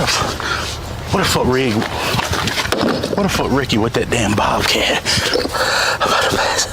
I'm about to start scamming. I'm gonna do a PPP hit. They ain't arrest nobody, no way. Let me lock in. My head out the window. That's so true. When you about to fall asleep or something, you start, now you playing, you got to roll the window down, let the air hit you, that keep you up for a second, now you up like, and then that stop working, you roll the window back up, then cut the AC on, got the heat, they got the air on, then that stop working, so you cut the heat on or something. That shit's crazy. Now you got the heat on with the windows down a little bit, like, got alternates, and now you stand up, your body don't know what to do. Forgot I was driving for a minute, some music. And then you try loud music next, just to keep you up. After podcast or something, you start listening to that, and then it's too low. Now you listen to the music to get you up there. Oh, God.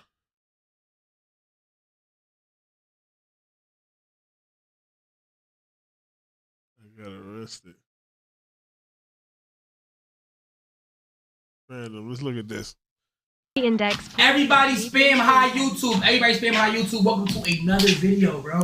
Today we're gonna react to the body cam footage of Twitch streamer Phantom arrested after allegedly skipping court date. You know what I'm saying?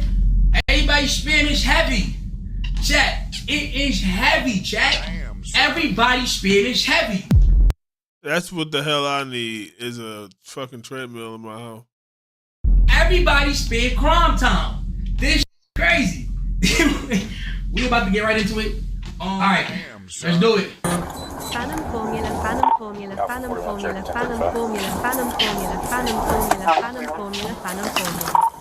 I'm safe. You feel me? I gotta make it.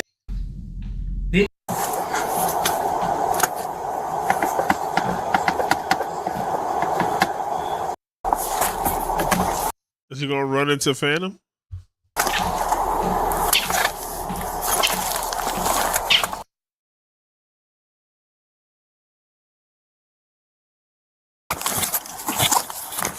Land truck. It was cold as fuck too, by the way, chat. So where do you live? Go ahead and mute my shit. Hell yeah. That's right there. Yep, left, right. Okay. Do me a favor. Come on back here with me for a moment. Oh my God, boy! You got any weapons with you? Guns, knives, explosives? Come on back here in front of my car. Nothing illegal on you. Alright. Well, why is your license suspended? Boom! It is? Yeah.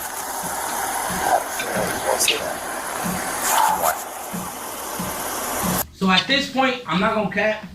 I'm thinking he gon' I feel like if he's asking me, it's because he might let me go. You know what I'm saying? But that's never the reason. But yeah, he asked me a question, so you know what I'm saying? I'm about to answer it. What does it say? You said you get a feeling why I might say that. Because I had a ticket, but the blur's handling it, so I don't know if I don't know how it works. Saying it's suspended for failure to appear. You didn't show up for a court hearing, and so the judge suspended your license, okay? Because of that, you are under arrest. Put your hands behind your back. Can I pass this? I got you. Hang on. If I... Unfortunately, but fortunately, and thanks to the Most High, for me, I happen to be a little bit of an anomaly because I've been blessed to have multiple different cribs. So if they send it to a crib that I'm not at, I literally, unless I go and check the mail, I would never see the mail. You know what I'm saying? And that's literally what happened. So this whole time, my shit was suspended, but I just didn't know. You know what I mean? I said, at that point, you should be able to have like legal mail sent to your lawyer. tell Cease come get the V. You live over there at 204? Yeah, I'm a block away from home. Okay. Does he get a driver's license? Yeah. You okay if he drives your... Jail, that is a traffic ticket. The cops didn't seem too bad.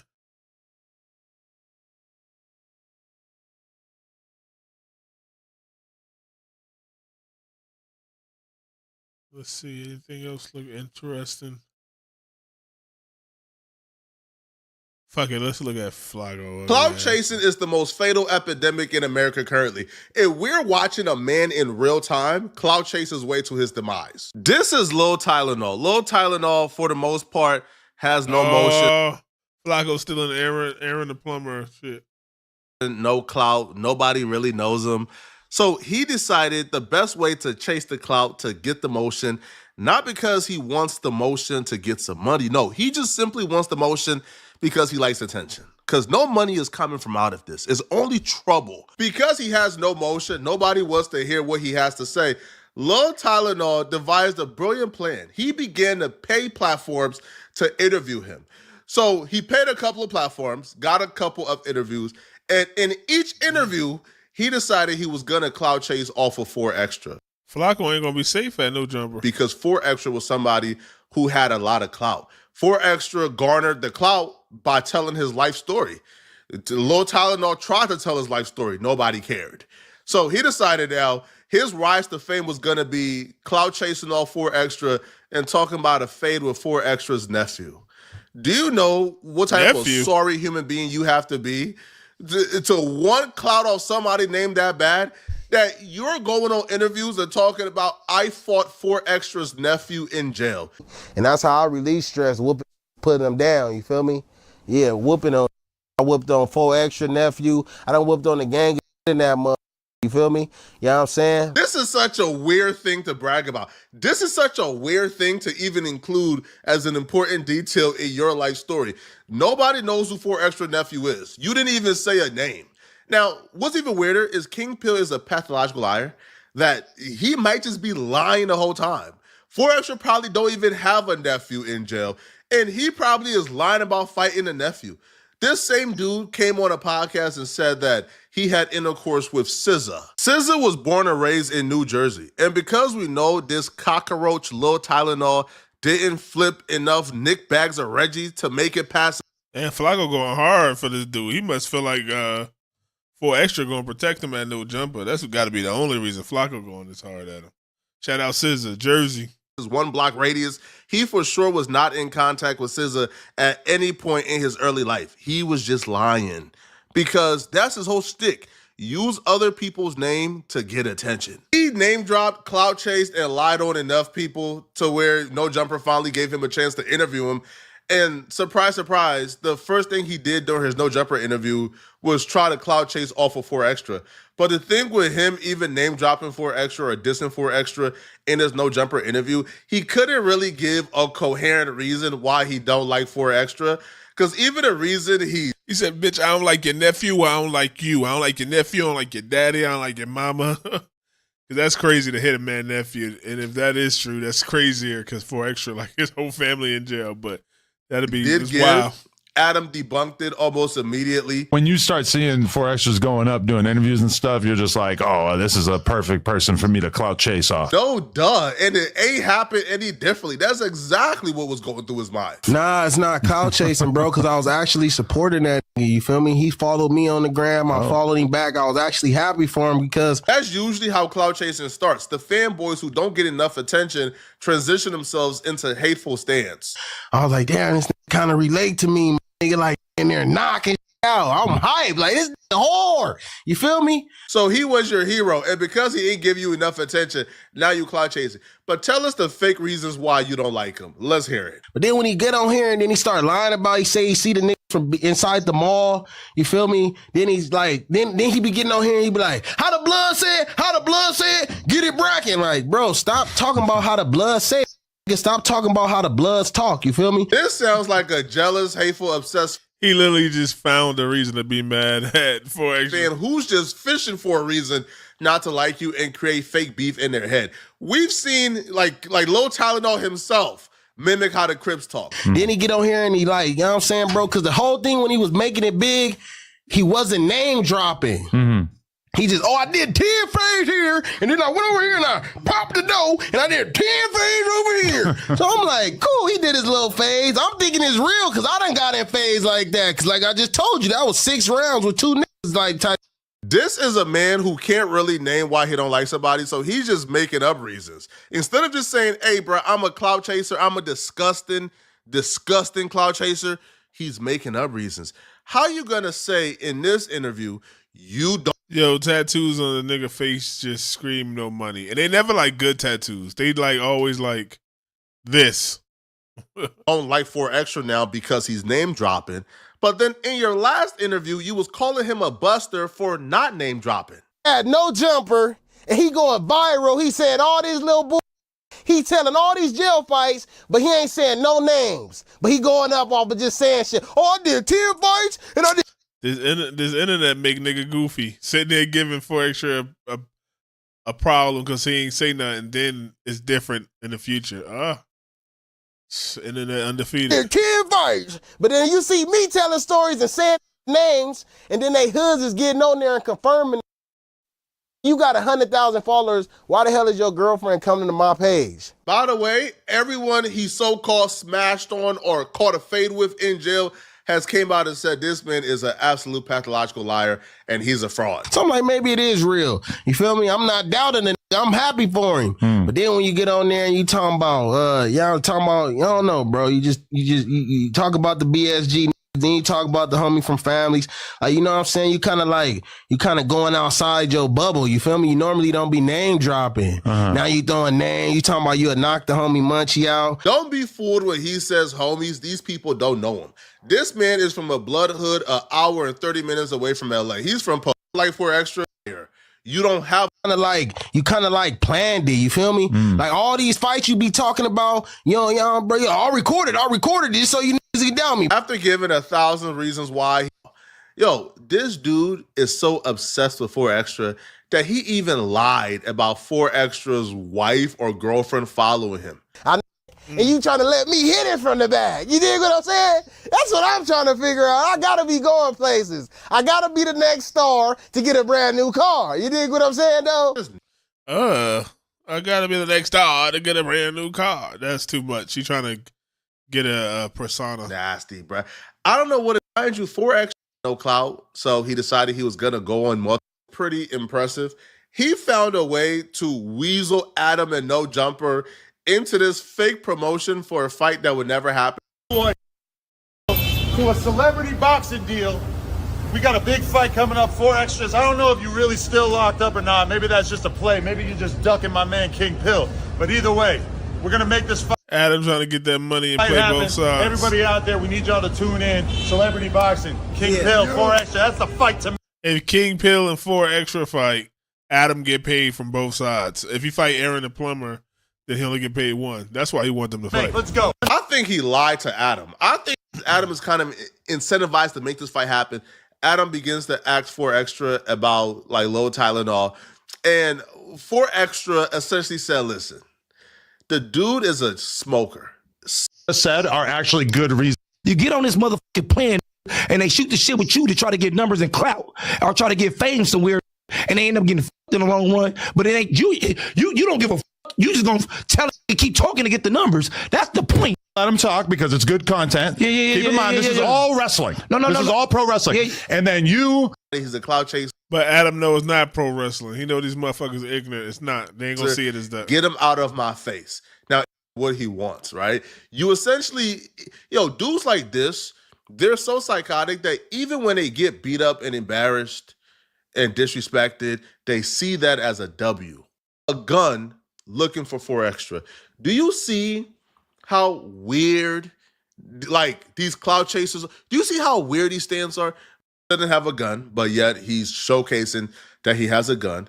He goes to 4 extras hood. Well, 4 extra slang is Crenshaw the Fig. So they're mocking 4 extra slang. They're claiming they're in the vicinity. This dude should not be on anybody's platform. Nobody should talk to this guy. I'm highly judging anyone who wants to interview or talk to this man, because why? Who want to interview this nasty and disgusting human being like this, bruh? Adam does. And I guess Flacco now part of it too. I want to check out SBGBTV. SBGBTV. Let me see if they found any crumb. 13893, 13893, and 77. Ambulance traffic DUI, 802 West 62nd Street, code 3, incident 0014, RD 1248. It's on this next block. Information only on VFMV suspects in the area of York and Toledo. Approximately 23:45 hours. Suspect vehicle, silver or brown Honda sedan, license plate 9 Sam Adam William 276, 9 Sam Adam William 276, one tail light not working. Damn, are they going instead of letting the emergency vehicle go? Got its headlights on. 3 suspects, males, wearing dark clothing, not been seen. Broke into a white pickup truck. Last seen driving southbound Aldama towards Buchanan. Information on incident 30. So this is what brought us down here. Code 2, incident 21. Traffic collision underneath the shoes on the wire. Oh, they did. And a helicopter right above us spotlighting our exact location right here. Oh, there's something in front of this? 3945 East 116th Street versus a parked vehicle. Code 3 incident 31 RD 1864. A lot of cops. Whole lot of cops. Your PR from 18623 Palomino Drive, incident 4764. Called back. He has additional information.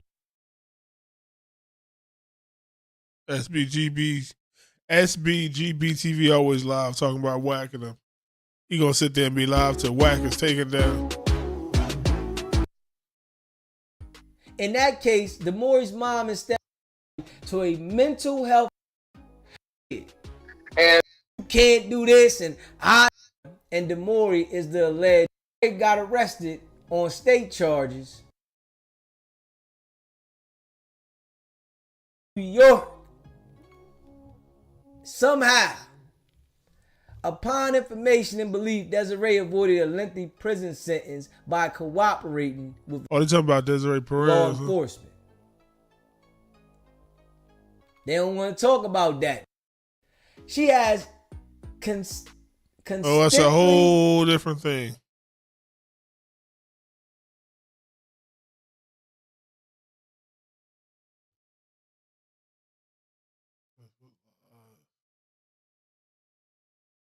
Young and Hefe spread lies for clout. Ooh.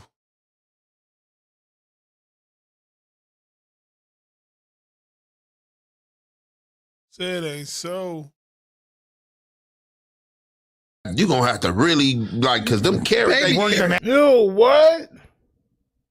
See what the comments say. Yo, son, what are we talking about? Yeah, run around with an OG. You know me, fat boy, smoke a OG with the dope lean fofo to the. Yo, Facts says, I'd rather eat food dropped on the ground than hit the spliff after lush. Mandatory pickling.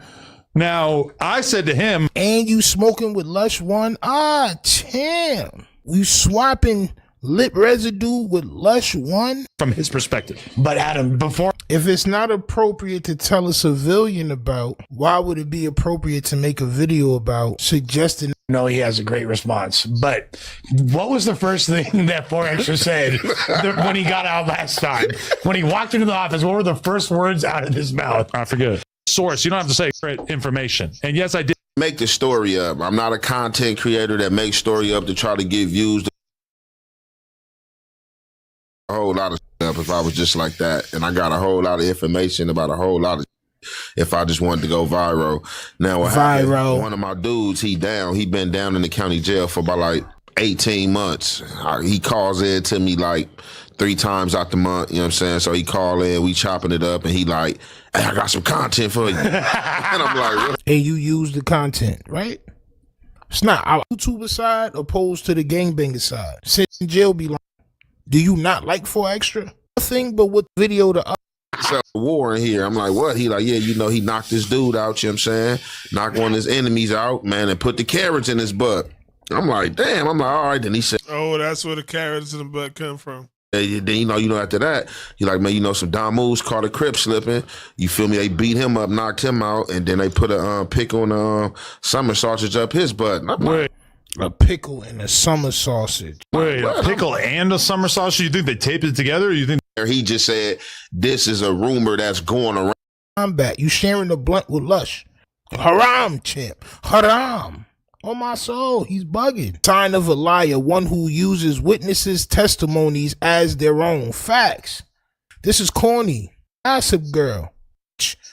So if 4Extra said he didn't do it, but that's where the story came from. Come on, bro. Every reason to lie. Off the back, I agree with him, and he's never lied in his life. I've never seen him. I don't know of him having lied to me, but it makes so much sense that if he did, I mean, you're gonna have to really like, because them carrots. Yo, what? Yo, son, what are we talking about? Oh, bro. It's all going to start the show. Once the cameras are put on you more, you start to... Yo, these dudes, he said, I know a whole lot about a whole lot of people where I could say stuff to go viral and all that. That's crazy to even think about. These gangsters. Somebody said, bond out almighty. You know what's so cold, bro? I'm going to keep it a band, right? I ain't bonding. I'm not putting up no money to for that. Not a damn thing. But what I will say is, if you need a signature, I'll put a signature on there for you, bro. I ain't got no money for you, though. I know what it's like to be in jail, Sean. Man, please. The things I got a signature for you, but I ain't got no money. What you're doing, man, I'm telling you, homie, that's worse than not giving up.